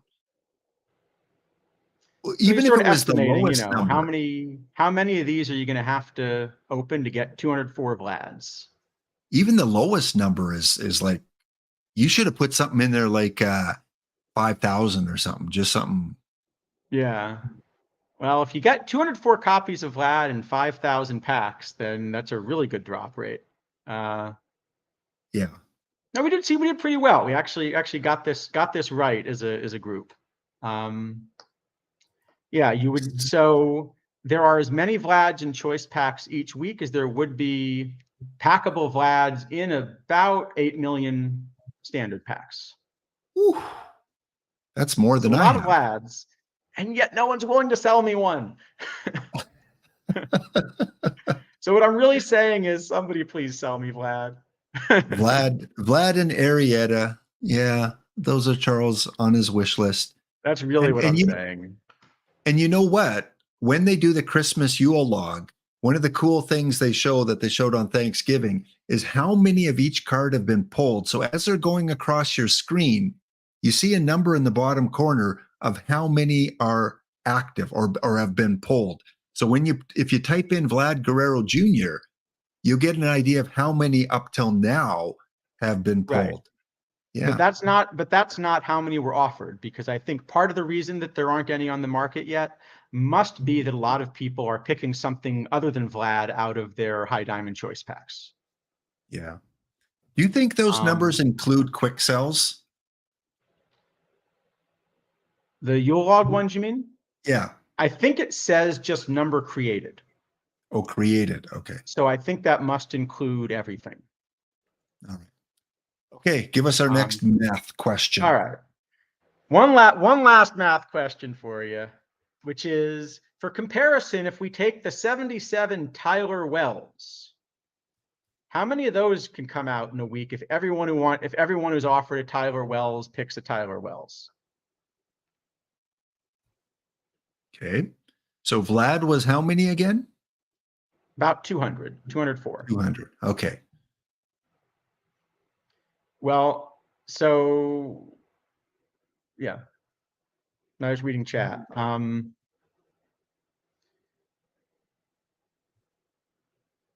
So is it off? I think Spore said in chat that he checked and some copies of Vlad have been created. I think I saw that scrolling through chat. All right. And answers are in. 521. So more than double. Yep.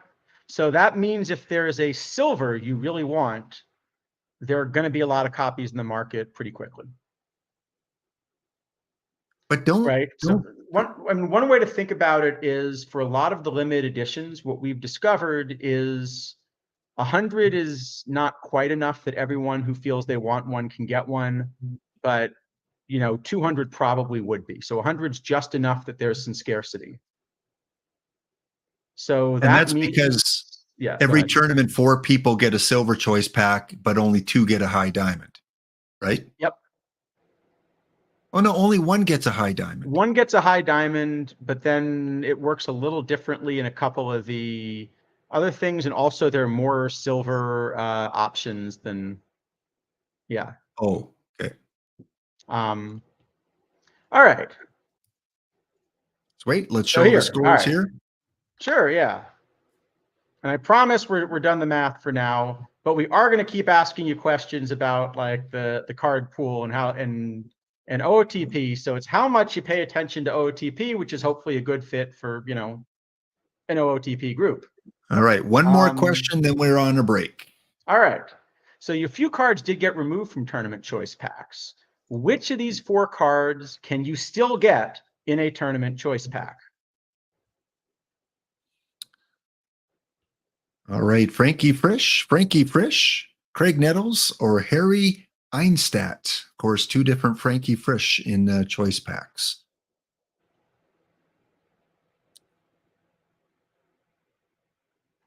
And is Harry a diamond?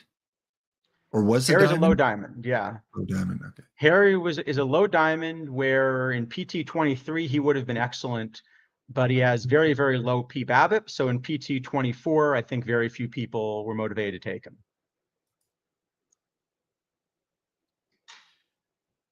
And yeah, more people got this one right of the other 3 choices. So Greg Nettles, which New York Yankee, wasn't he? Yes. Or Padre. Was he a Padre too? I think he was both, yeah. Yeah. All right, Snail Man is quickest to ring in on that one. Spore just barely taking the lead over GT Sundown. So couple-minute break here. When we come back, we'll look at a couple of the diamond cards that were released today. The PT. I can put an Eisenstat up for you during the break if you want. Okay. I can show you what that one looks like. Good. Back in 2 minutes.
think you may be muted. There we go. All right, we're back. We're back and going to look at a couple more cards before we finish off the trivia. A couple that I think you might find interesting, Charles. This one, you know, similar to that gold picture we looked at with a little less BABIP and a little more control. So Tanner Scott, low diamond, what say you about this elite?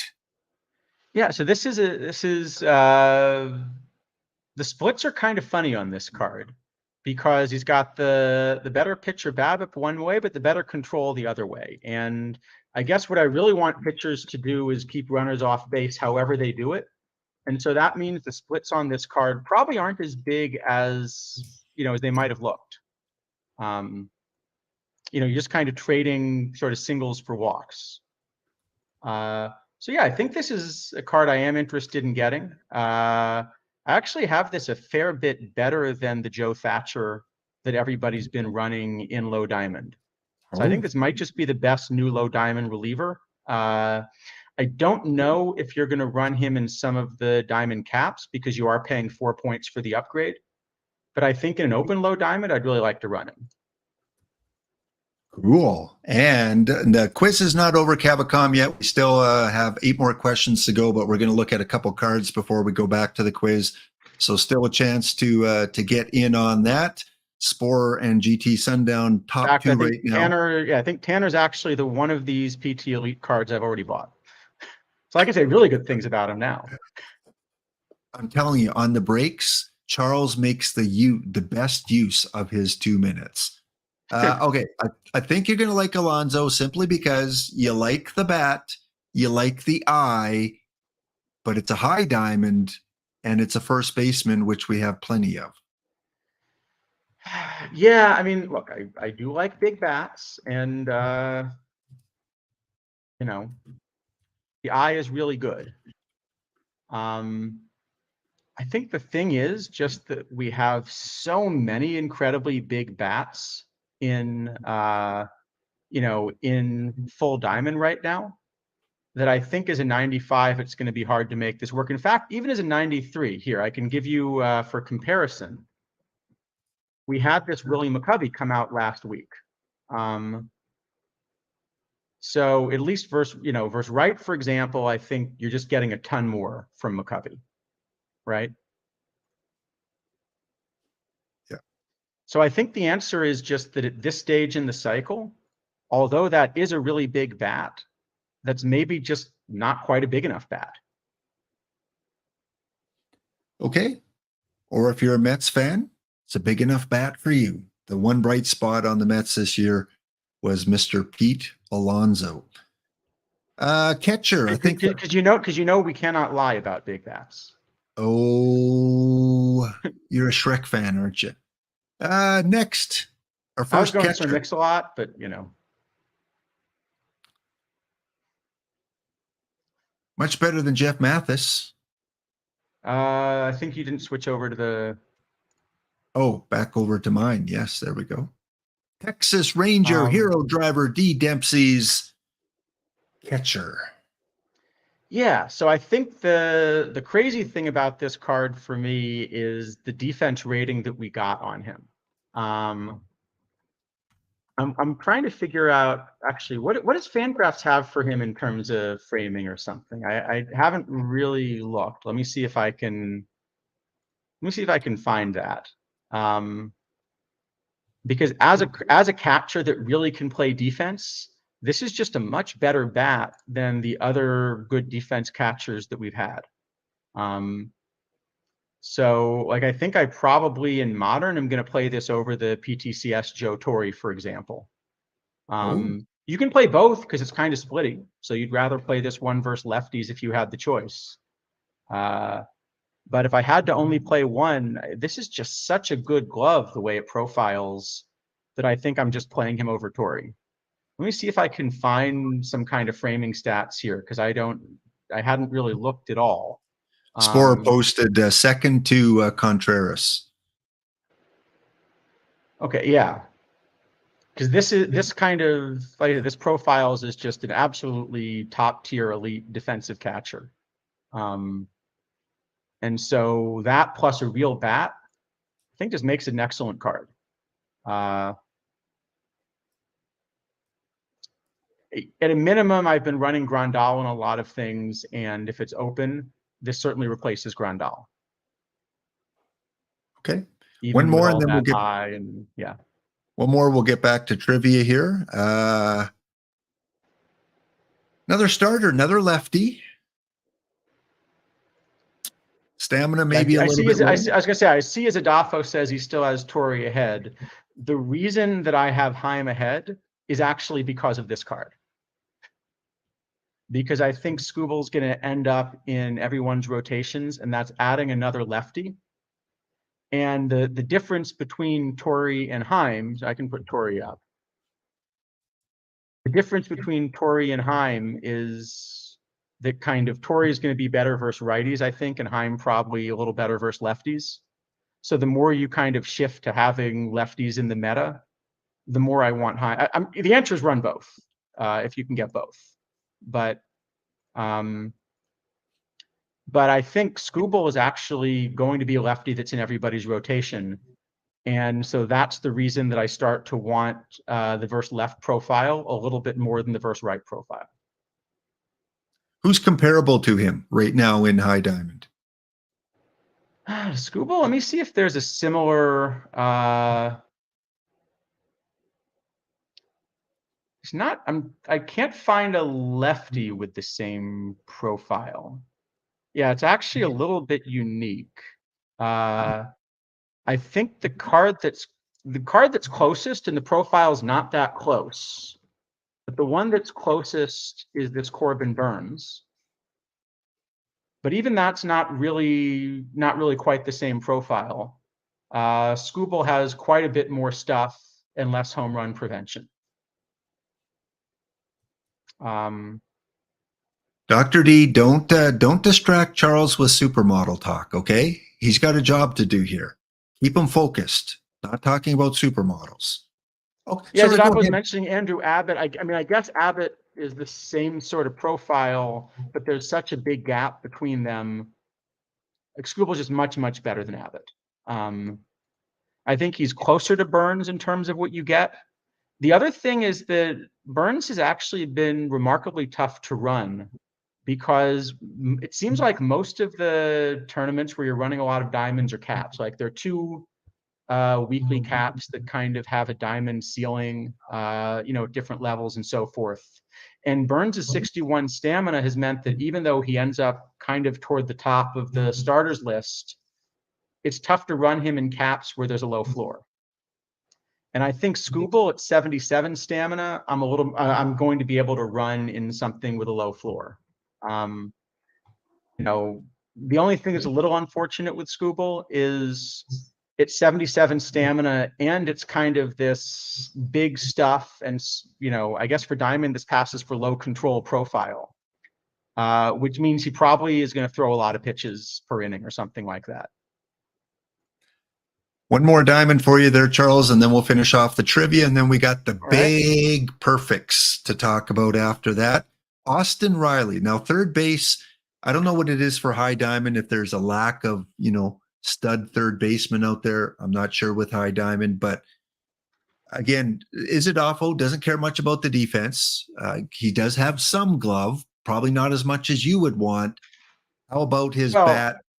I think even if you don't care about the defense, that's fine in this case, because this really is not a good glove for this is not a good glove for a diamond third baseman at this point. This is a bat first profile. But the problem is a bat first profile that's better versus lefties. There are probably at this point like 10 other cards you can stick there. So for example, we just had this Kevin Mitchell come out last week that I can put up. And I think this is just pretty clearly a much better bat if you compare them. Mitchell, of course, has more eye, which I really like, especially versus lefties. But even if you look at the hits, they have relatively similar contact, but Mitchell has basically taken away singles and turned them into home runs. And home runs are better than singles. Okay. Well, we got some perfects to talk about in just a little bit, but we're going to go back and play a little trivia. So get those fingers ready with the next question, Charles. Question number 9 or 10, I think. 9 or 10. Make sure we're in the right place. We just asked which card was still in tournament choice packs. So one of the things that's actually interesting about these old cards is that even though some of them are out of circulation, they actually continue to be part of missions, which is going to be interesting when we, when we think about what they should be worth. So which of these Boston Red Sox cards was actually added to the Manny Ramirez missions after being removed from circulation? Rice, Dorr, Garcia Parra, or all three of them? The correct pronunciation of that, by the way, of course, is Noma. Nomar. No, Noma. Oh, well, again, it has to do with his father's name, I think, or something like that. Ramon. Yeah. Yeah. Which I only found out recently that he was named after his father. Lejoie? Lejoie? All right. Sort of like Answers Rice's are father, sort of like Rice's father, Midge. in. Yes, and even Tesuiji says he just learned that today. Amazing. This player played all these years and it was not mentioned on a broadcast where all of us would have picked that up somewhere in the World Series. Yep. So all of them, all three. Yeah. So one of the interesting choices that's been made is that although some of these cards were taken out of packs, they're actually still in missions. So that means if you didn't get one of those when they were in choice packs, then the mission's a little bit harder. And it kind of gives you a little bit something, I guess, if you did take one of the cards that sort of turned out to be duds, it kind of gives you something where you get a leg up in a future mission. I guess that's probably the idea. Yeah. Because the mission's obviously harder if some of the cards are unobtainable. Now, it's not like a 13 out of 13 mission, so Yeah. you can complete them without, only with cards that are still in circulation. I'm curious how many are in circulation, that Bobby Doerr one, because again, that's the meme joke that no one takes that one, and we never seen any sales. I on know that of at one. least one. I tried to play Bobby Doerr in a weekly tournament.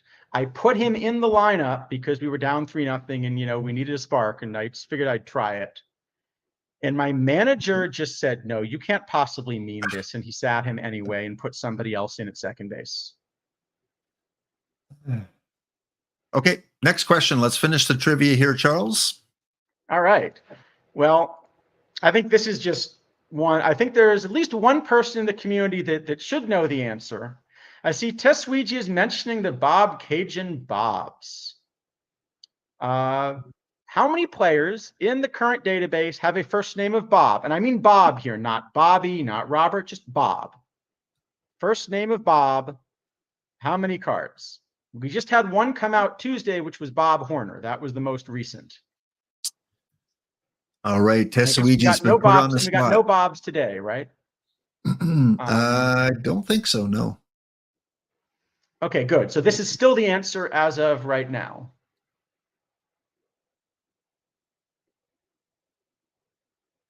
Okay, So good timing, Tesuiji, with mentioning your Bob Cajun Bobs. 69 is a popular choice for all of our questions here. You got to throw in an answer of 69 at some point to reward those people. One of these times we're going to, but it's going to be well hidden.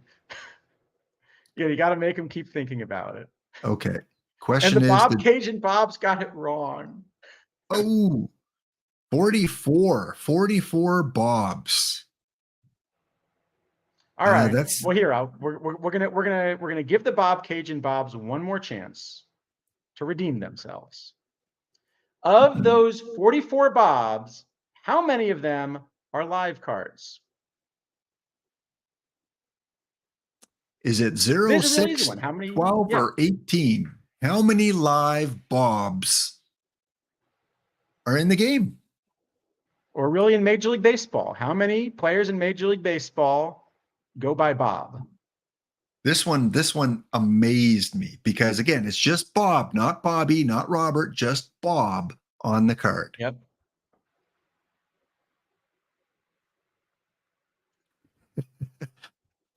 No, there's no 69 choices on this one here, Dogberry. More people got it right than I would have thought. Can you believe it? All right. I think the Bob Cajuns, hopefully, I'm hoping Tisweegi got it right, and at least the Bob Cajuns redeemed themselves here. Oh yeah, he was quick Oh, on was this there? one. Oh, was there a video about this that came out recently? Is that? Oh, maybe. But yeah, Tessuigi redeemed himself, got that one correct. Quickest to ring in, Dogberry, Spore, and Stepmonger in the top 4. Rojo, Vancouver, and GT Sundown now in the top 2 positions. Spore still fairly close behind. Next up. All right. So it couldn't be a Warbot stream without talking about I. So there's a cap in the game. There's a presentation cap. No I can show as more than 125. So my question is, how many cards in the game have 125 I on both sides, both versus righty and versus lefty? Go read the private chat I put there, Charles, because I need you to do something quick. You need me to do something quick? Yeah, just don't mention it out loud because it's part of the okay. Sorry about trivia. that. All right. That's a How good many point. cards? And I'm sure you know both of them. Oops. Actually, it was done already. All answers were in. Who are those 2 players? All right. Well, actually, no, I think this is one to ask chat. We'll give them as a bonus. Can anybody in chat tell us the players that have that 125 I both ways? Bonus meaning you don't get any extra points. It's just bonus that you're correct. Just, That's it. Yeah. Is it Helton and Soto? Well, here, we'll pull them up. So Helton, well, I can show a few of these. Helton actually only has 123 and 117. Soto, good guess. He's got a lot of I. The PT Elite Soto has 125 I versus right, but only 123 versus lefties. But I saw someone did get McGraw. Sorry, not Tug McGraw. John McGraw does have 125 both ways. And Rojo's got it. It is Mark McGuire. Okay, I see someone mentioned Votto also. Votto, the new Votto, really close. He has 125 versus right and 124 versus left. So he's about as close as you can get without being perfect. It's like a Dave Stieb no-hitter. Ouch. Hey, you're the one that said it. All right, next question. All right, how about on the other end? Because the other presentation cap is 128 maximum defense. So I'm only talking about the primary position, the one listed on the card. How many players have a 128 defense rating at their primary position? So it doesn't count if like you're listed as a center fielder, but you have it in left field. Just the position you're listed at.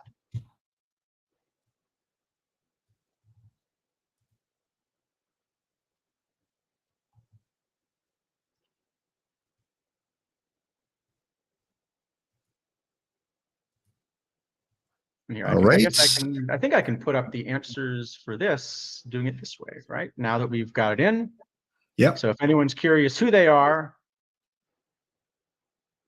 I've got them up.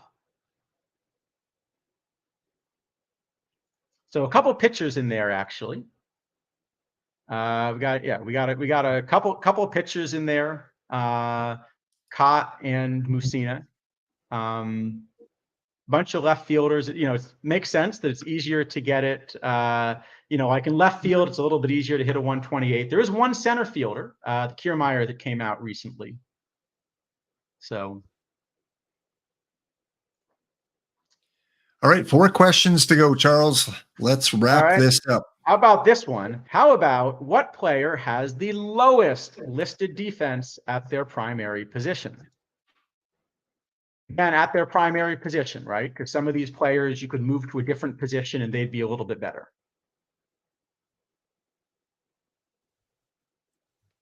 Right. So Like this is for Mr. Audit's theme team, I think, right?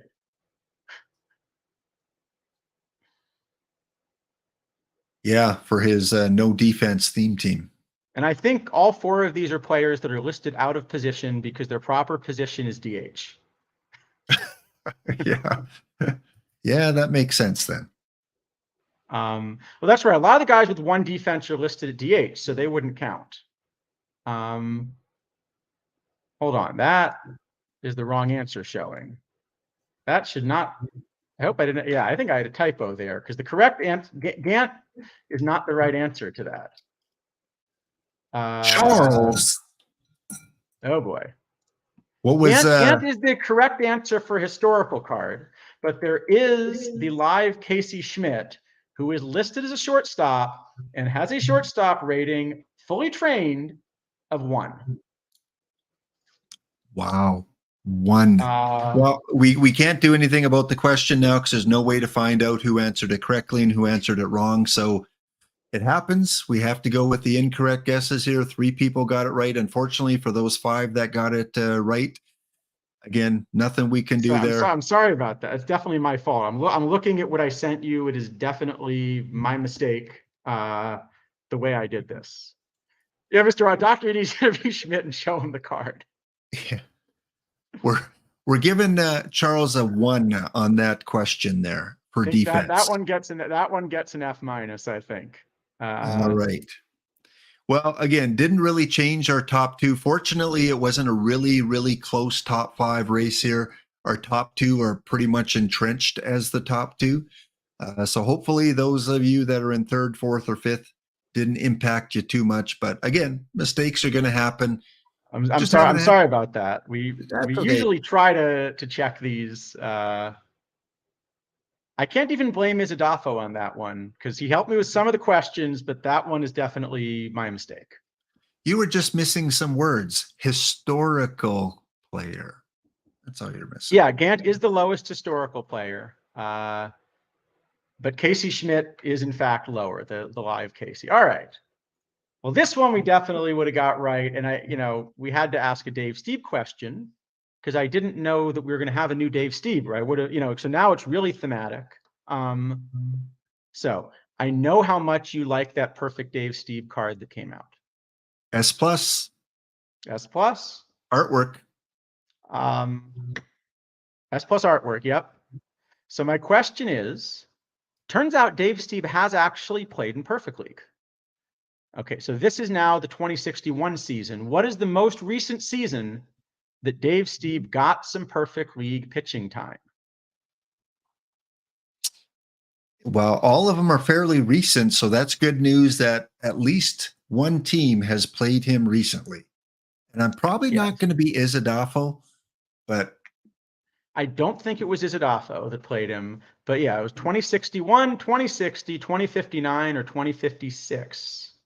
What would you guess? Or have you seen the answer to this one? Yeah, I probably would have went with 2056. I would not have thought he would have been on anyone's team the last 5 years.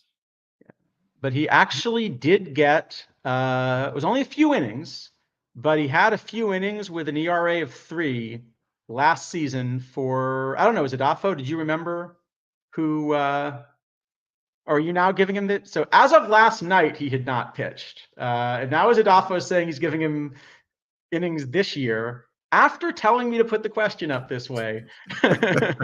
Well, at the beginning, you did say as of Wednesday evening. So it is, but this one I am definitely blaming Izadafo for. The other one's my fault. This one I definitely am going to say it was someone else's. Izadafo said, sorry. Izadafo says this cycle, not this year. Okay, that's fair. You modelers are just blaming each other back and forth. It's your fault. It's your holy smokes. Boy. You think one of you likes a third base glove and one doesn't. 2 questions to go, and I don't think you have these 2 questions, right? Nope. So this one, these are not my fault. Okay, these are my fault. But I'm just going with the Shaggy defense. Exactly, Dukeston. Okay, 2 questions to go, and we've got Rojo number 1, GT Sundown number 2. Question number 16 is, who is the only regular streamer of OOTP24 to have won a laptop daily? Who is the only one of these 4 individuals that has won a laptop daily? And I am 17 impressed that you tournaments. got an apostrophe in there because I always have problems getting that to work. Oh, yeah, I guess it did work for me. I guess you must have a Mac. No, anyway, but I'm not going to try to fix the problems. I've already made my share of mistakes in this one. So. And we did give an answer earlier on the stream. We showed that Warbot did win one of these tournaments. So, yes, it was Warbot. Nobody believes in me. Is there a medic in the chat here? We're having a breakdown. Okay, 1 question to go. This one should be easy. I don't think first place is in doubt, but our top 2 winners are not in doubt. So I don't think RDT can catch up unless the first 2 people really bomb it. So here you go. Our last question today is, what is the proper spelling of the card Charles admitted he will be playing, even though it has a 32I? Yes, he said that on Tuesday. Lap, I'm playing a card with 32I. And that was a private message. I am trying to rewrite the model, to be fair. I had to rewrite, or I had to. That was a question I asked Charles to check the private chat because he had it unbeknownst in his name on screen there. Well, it's the same thing. Like I was sort of making the Dave Steve guess on the pre thing as a having a little bit of fun with it. So this was almost that's how many people know you love this card. It was almost a perfect guess. 21 out of 22 people guessed it correct. Yep. So is there like a discount on your modeling sheet now? Is there like a 70% off? I will sell mine for half the price Kidneys is selling his pitching sheet. Okay. Okay. Maybe you guys can bundle them together like FHM and OOTP. We still have to do an FHM stream sometime. Yes. Rojo and GT Sundown are 2 winners today. So Rojo Vancouver, I know your username is simply Rojo, and GT Sundown, I think yours is just the opposite, Sundown GT, I believe, but easy to track down. So congratulations to Rojo and GT. Thanks again for Charles, for creating the game of numbers. Hopefully that one question, hopefully you can tell me that question didn't change anything then. Yeah, I don't think so. It was too big of a gap. It would have had to have the perfect situation for it to have an impact. Okay, Charles, we're running out of time. And speaking of perfects and situations. Yeah. Well, I think I was trying to get a whole segue into your next segment, and okay. So we can fly these through pretty good because I think you're going to say most of these are pretty good. Gunnar Henderson, we already have a perfect one. Here is a second perfect Gunnar Henderson. It's better than the other perfect Gunnar Henderson, but you're still playing George Brett. He doesn't take over George Brett. Here, I'll just put up George Brett. This card that's better versus righties. George Brett's better versus righties. Would you like to play all of the blue you see on my screen, or would you like to play the thing you see on your screen? What's the defense there? Brett's probably is a bit higher as well, right? Probably a little bit. No, I don't think so. No. Let me put Gunnar up again. Let me see. I didn't look too much at the defense because the bat's a huge gap. Okay, Gunner's got a few more points of arm. Okay, so Gunner's going to be slightly better defensively. But there's a big difference in the bats. I was going for the hat trick. I wanted you to say, oh, wait a minute. He's got a better glove. Well, then he's better than George Brett. Now, unfortunately, it's a pretty big gap. So I don't think I'm that interested in Gunner. There are several tournaments now that are kind of these 2023 only kinds of cards. And for those tournaments, then Gunner's probably going to play. But even for OOTP era, the problem is, well, in OOTP era, of course, what's going to happen is that EDC is just going to play A-Rod at third. Yeah. Well, he's imperfect, so he gets to make those. He gets to make that decision.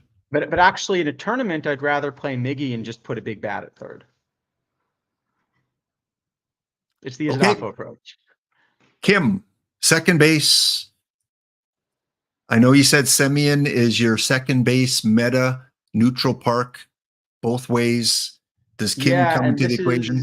I think just pretty far behind, because so Semyon here, so you can put up Kim, right? So look at that, and then put up Semyon for comparison, and notice that Semyon's also just better defensively. Yeah.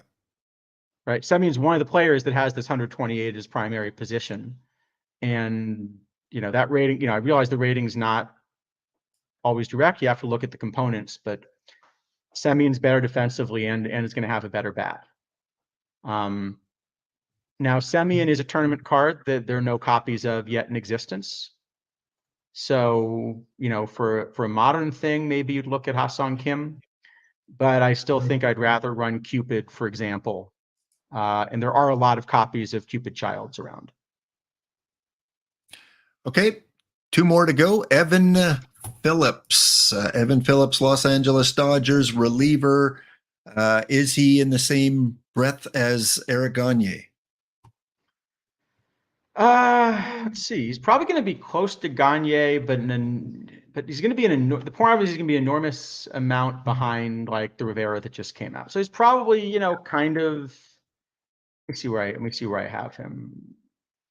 No, sorry, I didn't mean Gagne. Yeah, he's a fair bit behind Gagne. He's going to be close to kind of the cards that are in the back end of your bullpen right now.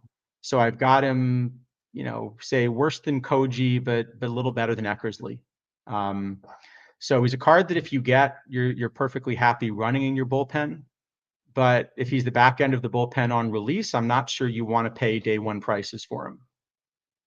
Well, okay, here's the question, and I think it would help beginners too, is now you're talking, you've got three closers, stoppers better than this card. Are you at the point now in your pitching rotation where your other bullpen guys are starters? You've moved to the bullpen, or is Phillips still going to be a bullpen guy for you? We've been making better bullpen cards. So far this cycle in the league, usually the top bullpen cards have been a little bit better than the back end of the starters. So you are running some pure relievers. I think here, if I have all four of the tournament cards from Arrieta, Wynn, Snell, and Mathewson, then probably I'm running a few of them in my bullpen instead of the back end. But unless you have all four of them, I think some of these relievers are going to start to still show up.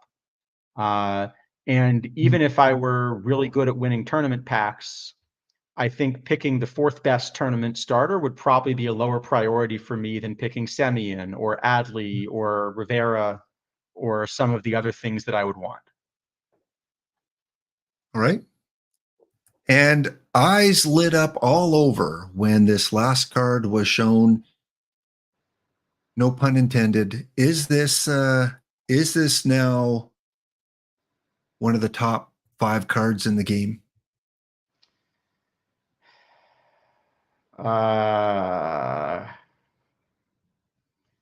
Either as a pitcher or a batter.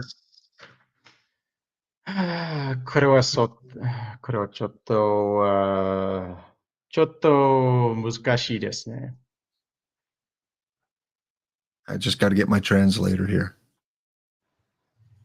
Tesuiji, what did he say?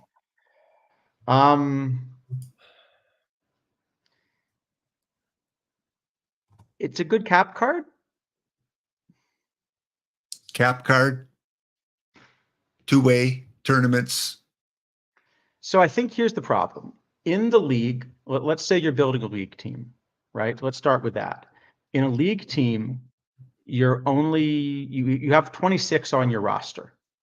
And so that means that it only makes sense to run a two-way player, right? In general, it only makes sense to run a two-way player in anything if they're better than kind of what you're already getting for free, right?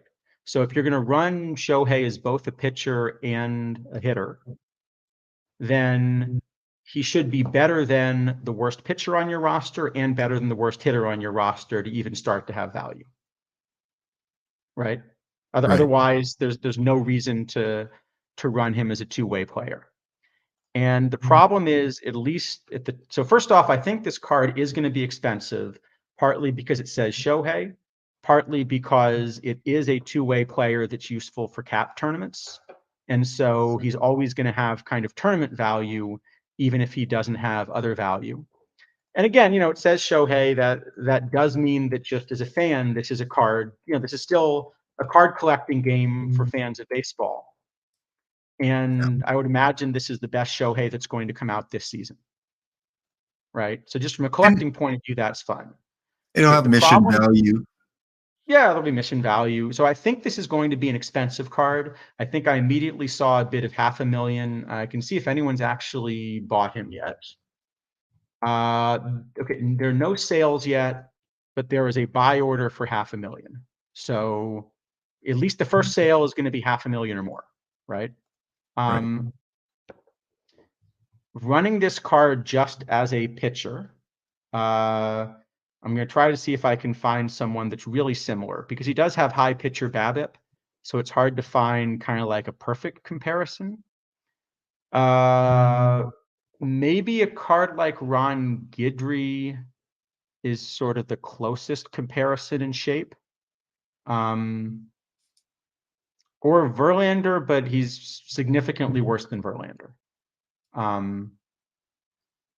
Verlander's sort of that shape, but like significantly worse. So the problem is, as a pitcher, this is a card that in a rotation filled with $500,000 cards, you're not coming close to pitching. I think I have him somewhere around the 30th best or so, starting pitcher. So that's significantly worse even than and even than sort of some cheap ones. So some examples of some cheap cards that I think would run better. Certainly the PT Elite Fromber is going to be cheaper and run better, but like the packable Adam Wainwright, I think might be a bit better and is cheap. Spud Chandler, Corbin Burns, you're kind of getting that level of pitcher. Or the PT Elite Eflin maybe even is going to be competitive in some parks. So I think that's going to be the problem. And then similarly on the hitting end, what you have is you have a great bat for a pitcher, right? But if you kind of look at that bat, well, let's just compare that bat to some of the, right, it has to be a DH. Let's compare that bat to some of the DHs that you could be running, okay?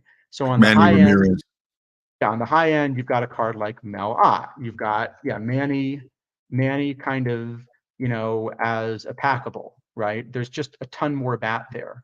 In fact, there are also some diamonds that are going to be really good bats. There's a Votto that just, there are cards at the high end like Votto that just came out, but there are also just a bunch of really good diamonds. So for example, is this a better bat than the Chuck Klein that came out recently? It kind of depends how you value, singles versus walks, right? But probably Klein's going to be better, or the McCovey that came out maybe has a little more similar shape. So I think the problem is what you're getting in this card in the current meta is you're getting sort of a low end perfect, pitcher. and you're getting a, like decent diamond bat. I do think I would start this card. I would kind of be starting Ohtani in diamond and maybe DHing him as a backup in low diamond. So the question is that ever valuable? And in a league roster, I think the answer is just no. I think if you're in a position to pay 500,000 points for a card, you probably have much better than sort of good diamond starters and good low diamond hitters on your roster. In a cap tournament, then you're sort of, where it's let's say it's a fairly tight cap with a low floor, so there's a big gap, then this is a really interesting card. So I think this is going to be a useful tournament card, but I don't think this is a league card at all, and that means this is not one I'm going to pay 500,000 points for. The other thing is the tournament that I would have thought was the very best version for him is, so there is, yeah, so I guess the primetime cap is the one that you might have thought would be most interesting, because that's a very low cap here. I can show the formats, right? Because like the perfect setup for this card is basically going to be a very low open cap of some sort, right? So like this primetime cap, 1475 cap, so only 56 per card. So you're really interested in kind of cards that play both ways, right? So you love the idea of, instead of paying a perfect for a top end pitcher, I can pay the same price for a pitcher that's still much better than the irons I'm playing and a DH. But the problem is this tournament actually has no DH. Oh. So he doesn't really fit.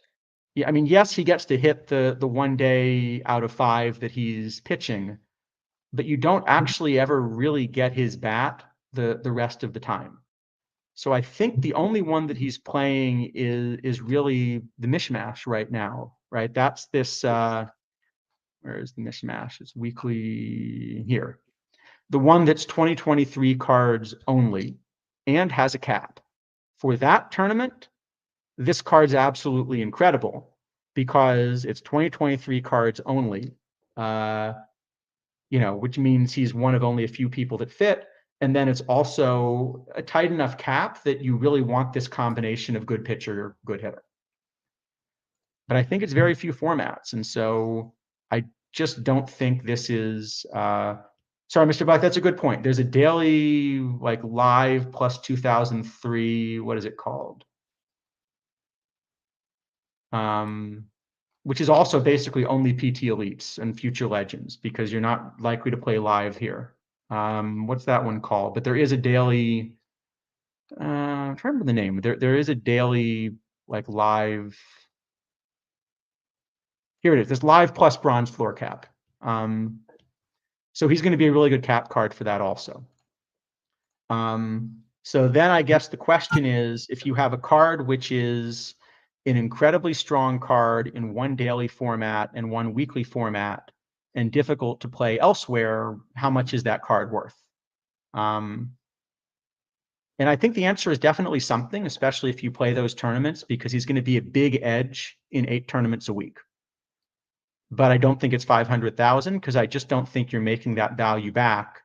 You'd almost have to be winning like half of the tournaments you play to be making that value back.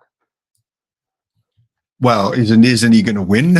Isn't he going to win half the tournaments? Is he far and above any other cap card that you're going to use? He is far and above, but there are going to be other people in that tournament that have a copy.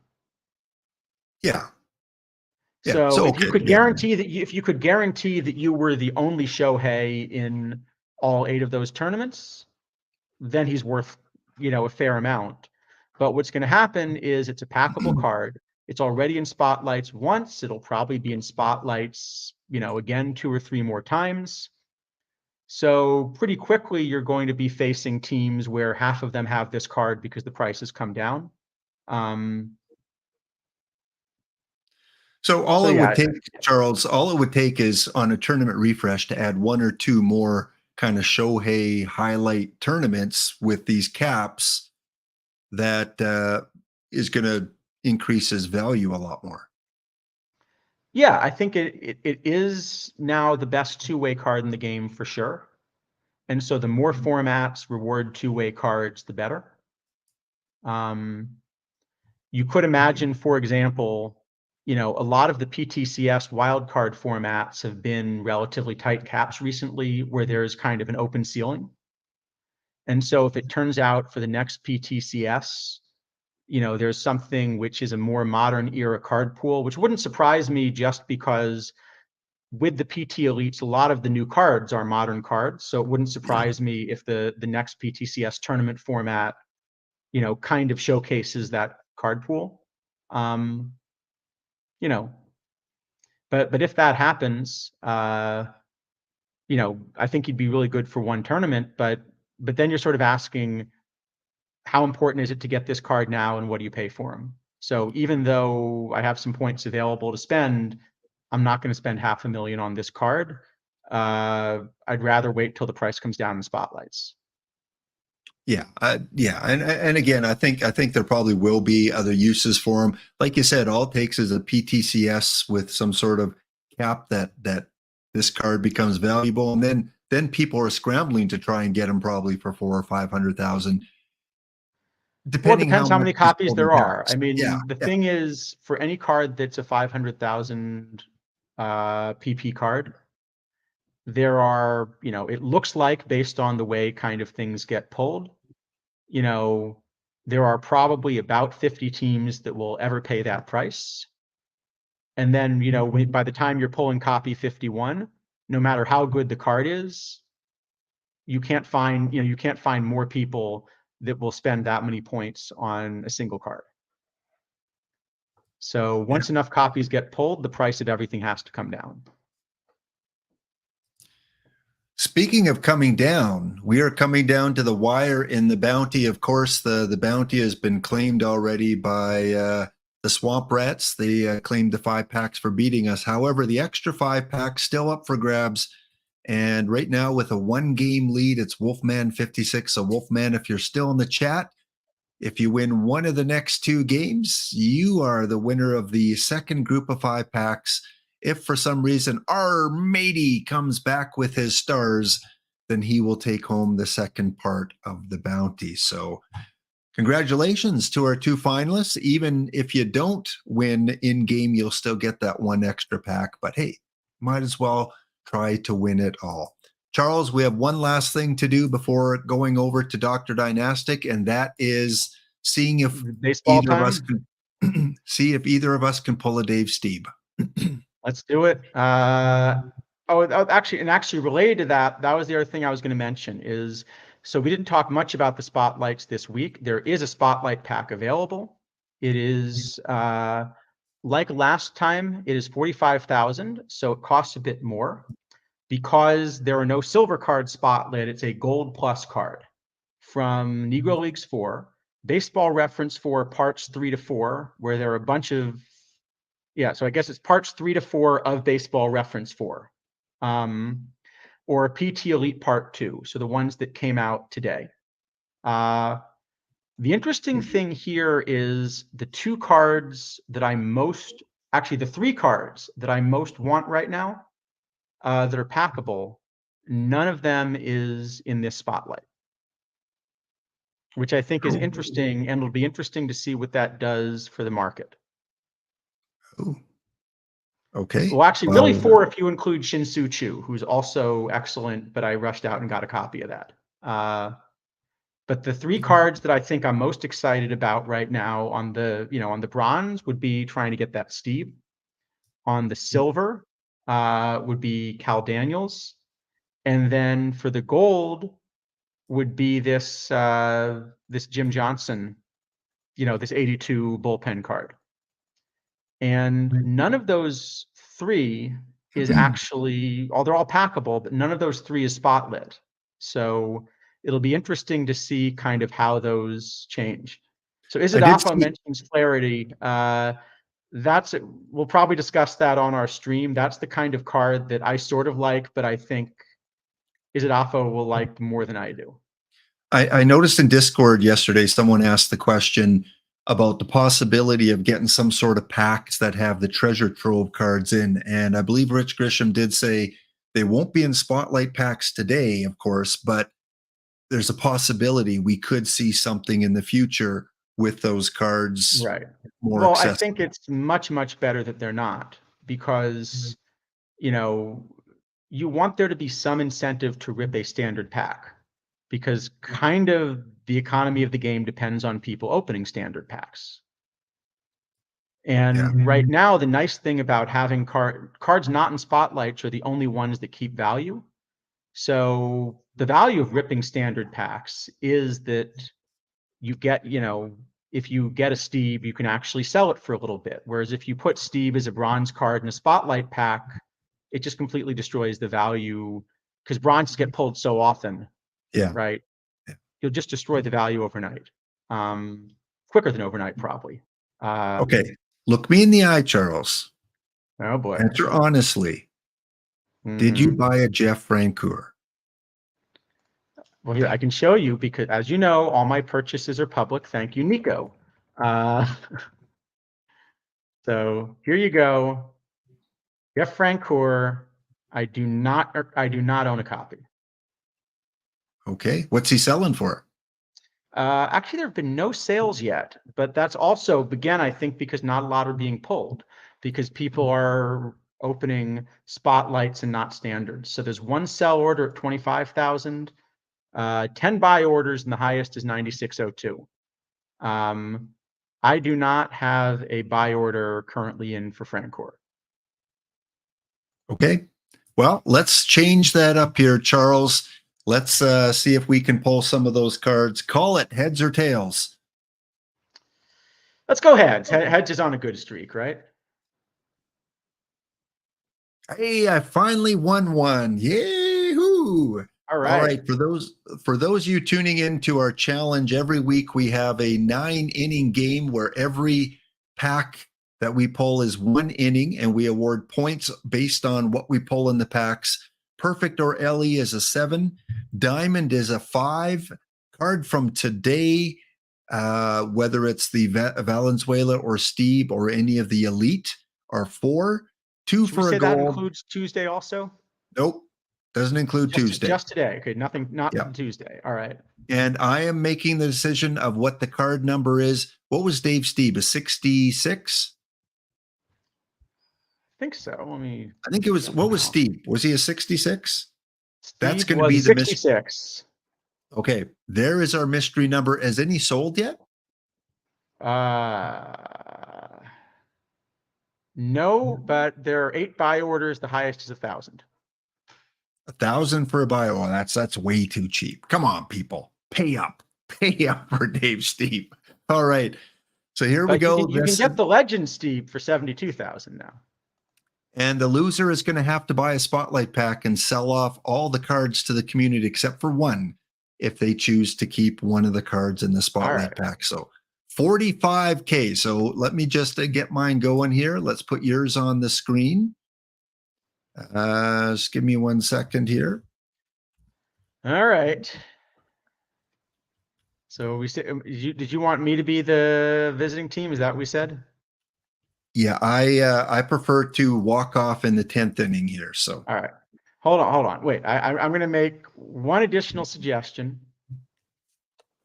We each get to pick a team, and if the other person pulls anyone from that team, they lose a point. Let's not complicate this, Charles. All right. Need some reason not to pull Yankees. Okay, all okay. Right. We'll do it for historicals. We'll do it for historicals, but lives, there's just too many possibilities. All right. Okay. We'll do it next week. All right. Should I go ahead? All right. Am I ripping? Yep. Here Fire we go. away. Nothing. All right. Top of the first. No score. All right. Let me add mine on here. So right now, playing Charles and Isadolfo, I haven't done too well. I've won a couple, but these guys seem to beat me out in these 9-inning games. You always seem to beat us in the spotlight packs at the end, which is, you know. Yeah. Yeah. All right.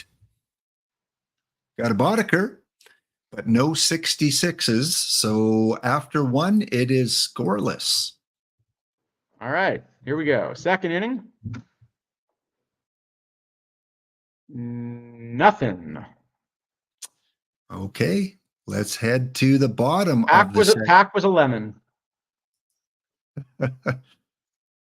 Okay, come on.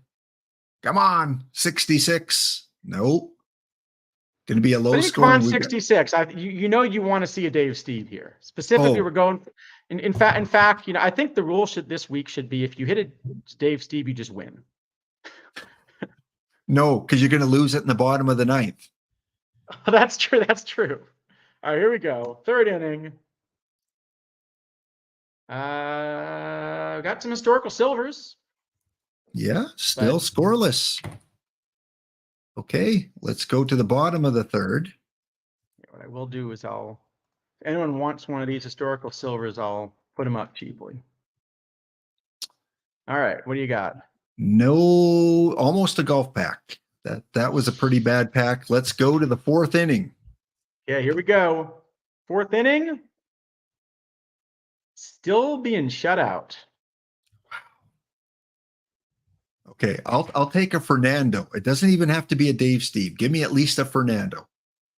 That counts as a card. I gotta ask what ballpark we're playing in.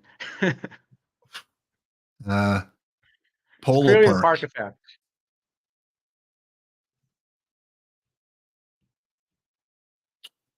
Some live silvers, but after 4 innings, it is scoreless. They updated Brazier. I think I still had him with the Red Sox card art. All right. Fifth inning. Here we go. It's a 66. That better not be the winner. 166. It's not a very good 66, but it's a 66. Okay, I am calling my timeout. The lap timeout. We are in a slump. We only got 1 or 2 hits. Nothing's going on. I just want to point out, I noticed that you've called the timeout right before the game becomes official. So really clever. It's true. I see some storm clouds coming.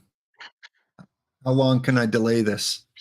Okay, let's go back in. Bottom of the 5th inning. Come on, Gold. Come on. The lap timeout. Wow. Works again. Let's see a good one here. Let's see a PT. I'd like to see a new PT Elite. Yeah, let's see like one of the new PT Elites. Oh, almost. Close. It is a 2023 card. And it's a Met. Hey, that still counts as a major league card. Okay, gold cards, I think, let me go check my scoreboard. I think it's 2 points, right? Gold card is 2 points. So after 5 innings, we have a 2-1 score. Come on, Pen. Even though my card was much better, I only have a 1-point lead. Let's go to the 6th inning. All right, here we go. Nothing. Okay. Bottom of 6. Keeping my starter in. Shohei Ohtani is my starter. Let's see a Shohei.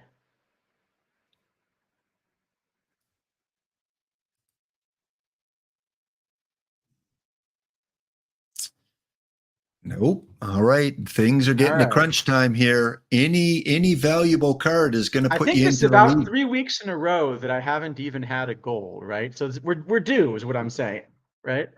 Yep. Top of 7. Ooh. Oh. All right. Charles has to go sell some cards. That's how let's back out of the box real quick here.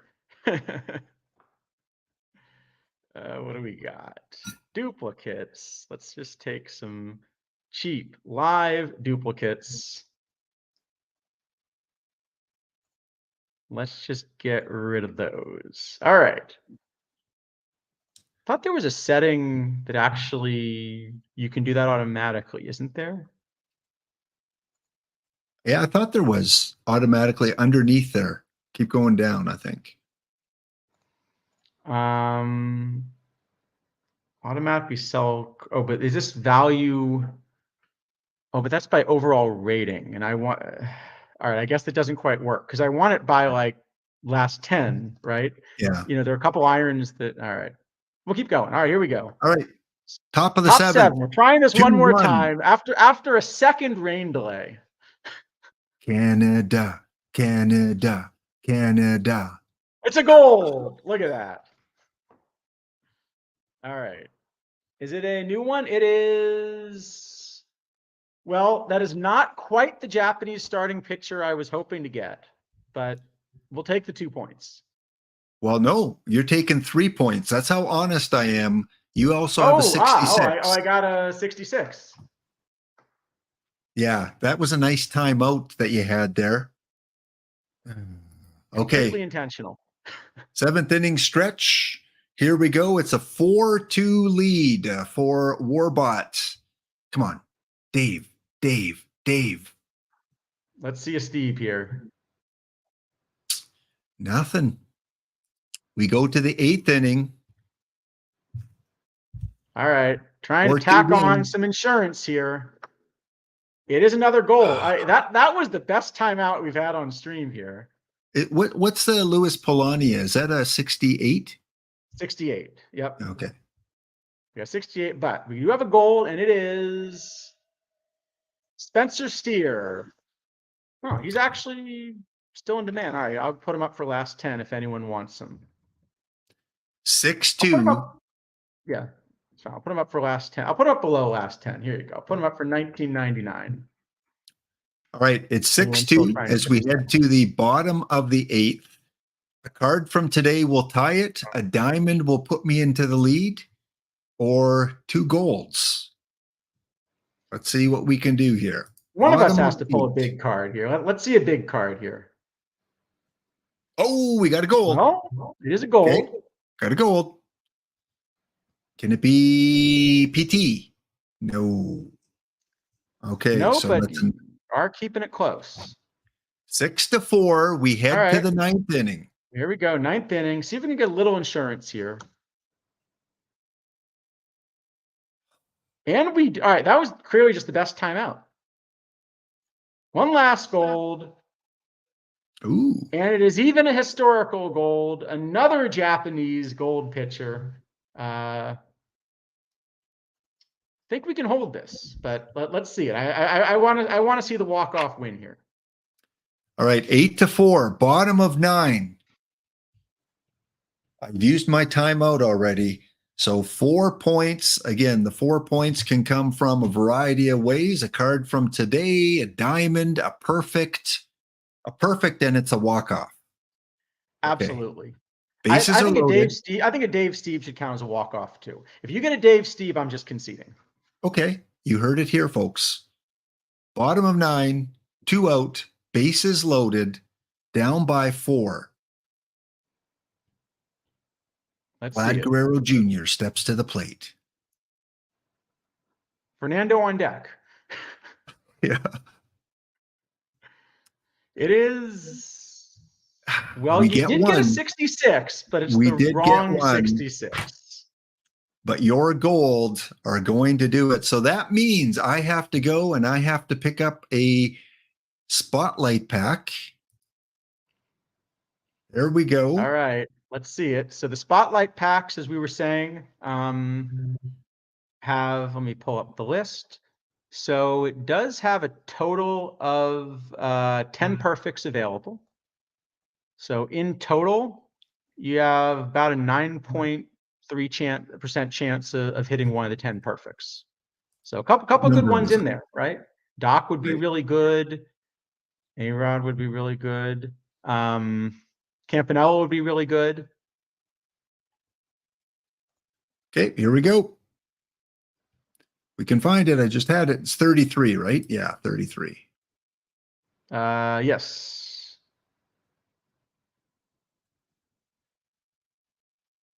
You have a decent number of packs on that account. Just a few. Here we go. Come on. Diamond.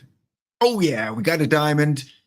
All And right. Who are we rooting? Who are we rooting for? This could and be it's good. from Who are we today rooting for? because there's no gold here, so it's guaranteed to be one of those listed on the list. So we Well, it's gotta guaranteed. go Oh no, it could be the Baseball Reference 4 or the Negro League set as well. right. But one Right. of the So it could ones be a card. listed. It could be one of today's cards, but it could be one of Right. those as well. Okay. So we're looking at these cards here. Who do I want? Willie McCovey, maybe Pete Alonso. The I Texas think one of the new ones would be Tarek Skubal is probably the one I would most want. Or Tanner Scott maybe was pretty good. I think that catcher was pretty good. Yeah, Jonah Heim, that would be a good Yep. choice. Okay, let's go Jonah Heim for Hero Driver and D Dempsey. Let's flip it over. I don't think any of them's quite worth 45K though, because the spotlight packs. That's going to be the problem. But hopefully we get a good one. I can sell it for enough to get a Dave Steep. That should be true. It is Carl Glass. Look at that value. I came close to making my money back. Yeah. So this one I know I'm not going to use on my team. I'm going to put it The main under. reason to get Glass would be if you're trying to finish the Oscar Charleston missions. That's probably what his biggest value would be. Yeah, no, I can sell him. So he is under last 10. And as promised, I will sell all these other ones for dirt cheap, 33. Yeah, and actually, if anyone's looking to get Oscar, while these cards are in spotlight packs, that makes it a really good time to go after Oscar. Jimmy Collins, 1-3, deals galore. Yep. Well, the question is, and I know the answer is yes, we got to see what you get. All right, I'll do one. It is minus EV, but there is a good history, on stream, right? Yep. All right, so we'll do the usual thing. We're going to rip one bad one just to get out of the way. All right, that's an appropriately bad one, right? Here we go. Let's see something good here. It is, it's a diamond. So I also got a diamond, and I think it's got to be a new diamond, right? Yeah, just the one gold or above. Yeah. So yeah, I'd like to get maybe Skubal or Heim, or Tanner Scott. I think the couple we were mentioning that, probably Skubal and Heim are the ones that are most likely to play. Show us Skubal. Here we go. Wait, am I actually rooting for a Tiger? I'm actually rooting for a Tiger. All right, here we go. It is Austin Riley. So you got one of the new ones from today, and it's about 37,500. So if it sells, well, I will put these all up. Let's see. Here we go. Figueroa for free here. I don't know if anyone wants these bronzes at this point, but if you want them, they're up for the minimum. Let's see. Hack Wilson. Ted Gray is an emission at least. Let's put up Riley. If anyone wants him, what would be a good one to put him up for? I'm going to put him up. Here you go. The high buy order right now is 36,999. I'm going to put him up for 37,000. So what a sport! So anyone in chat can grab him. There you go. What a guy! Putting him up for 1 point. That's my kind Riley, of. Yeah, is it off? Are you sure the digits in Riley's overall in the right order? Okay, so I think Charles, that is it. We'll take one final look at the bounty if it's over here, and it is the stars come back, and our matey wins the 5 packs. Looking at his roster here, I don't see any outfielders, and it looks like he has Tom Henke looking like he might have been the MVP here. Yeah, Tom Henke. Jimmy Fox was the MVP. So congratulations to our matey for taking the bounty. And we'll fire off those packs again. Could take anywhere from 24 to 48 hours.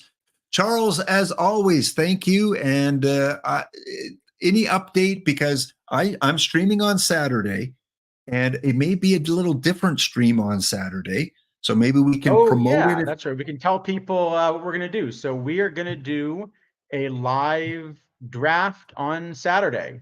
We're going to take 8 teams. We're going to take seven of the best managers we could find in kidneys. Is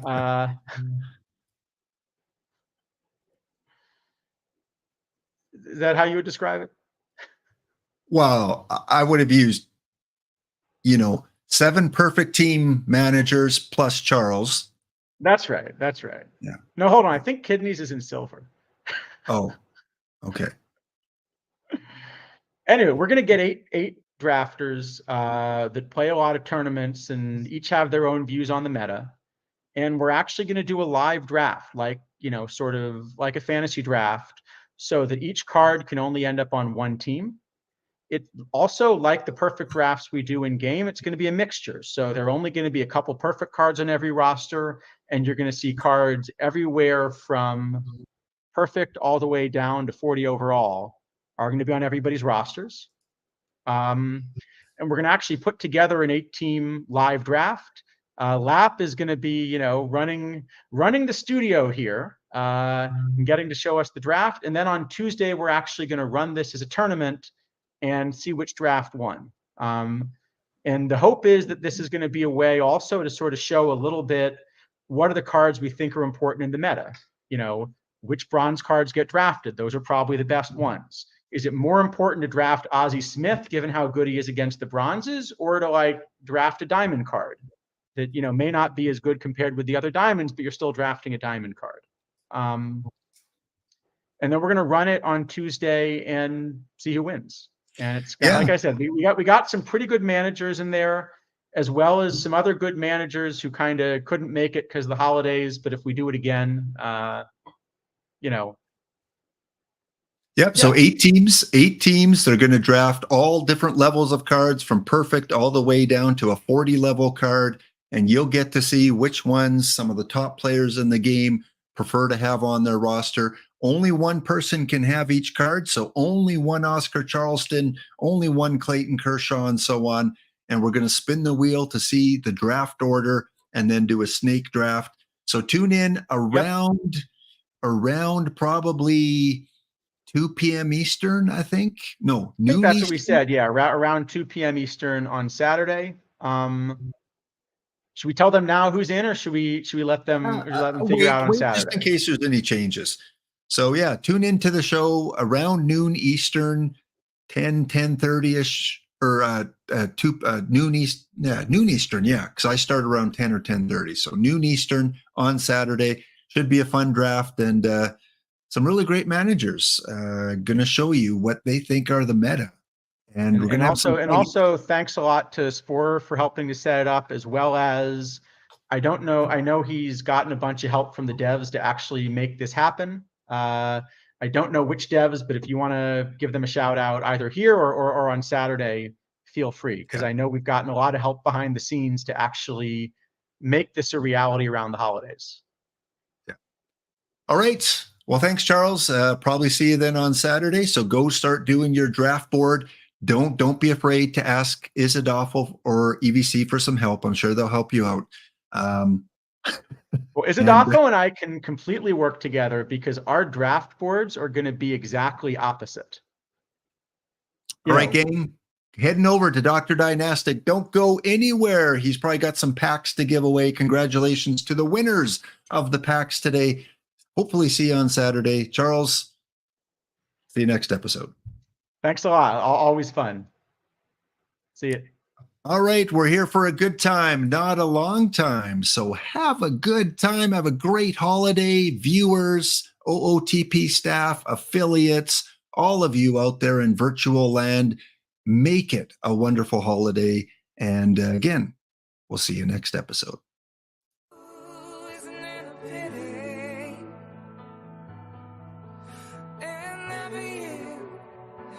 share your tears. Every now and then it's gotta rain. We're here for a good time, not a long time. So have a good time. The sun can shine every day. We're here for a good time, not a long time. So have a good time. The sun can shine every day. So have a good time. The sun can shine every day.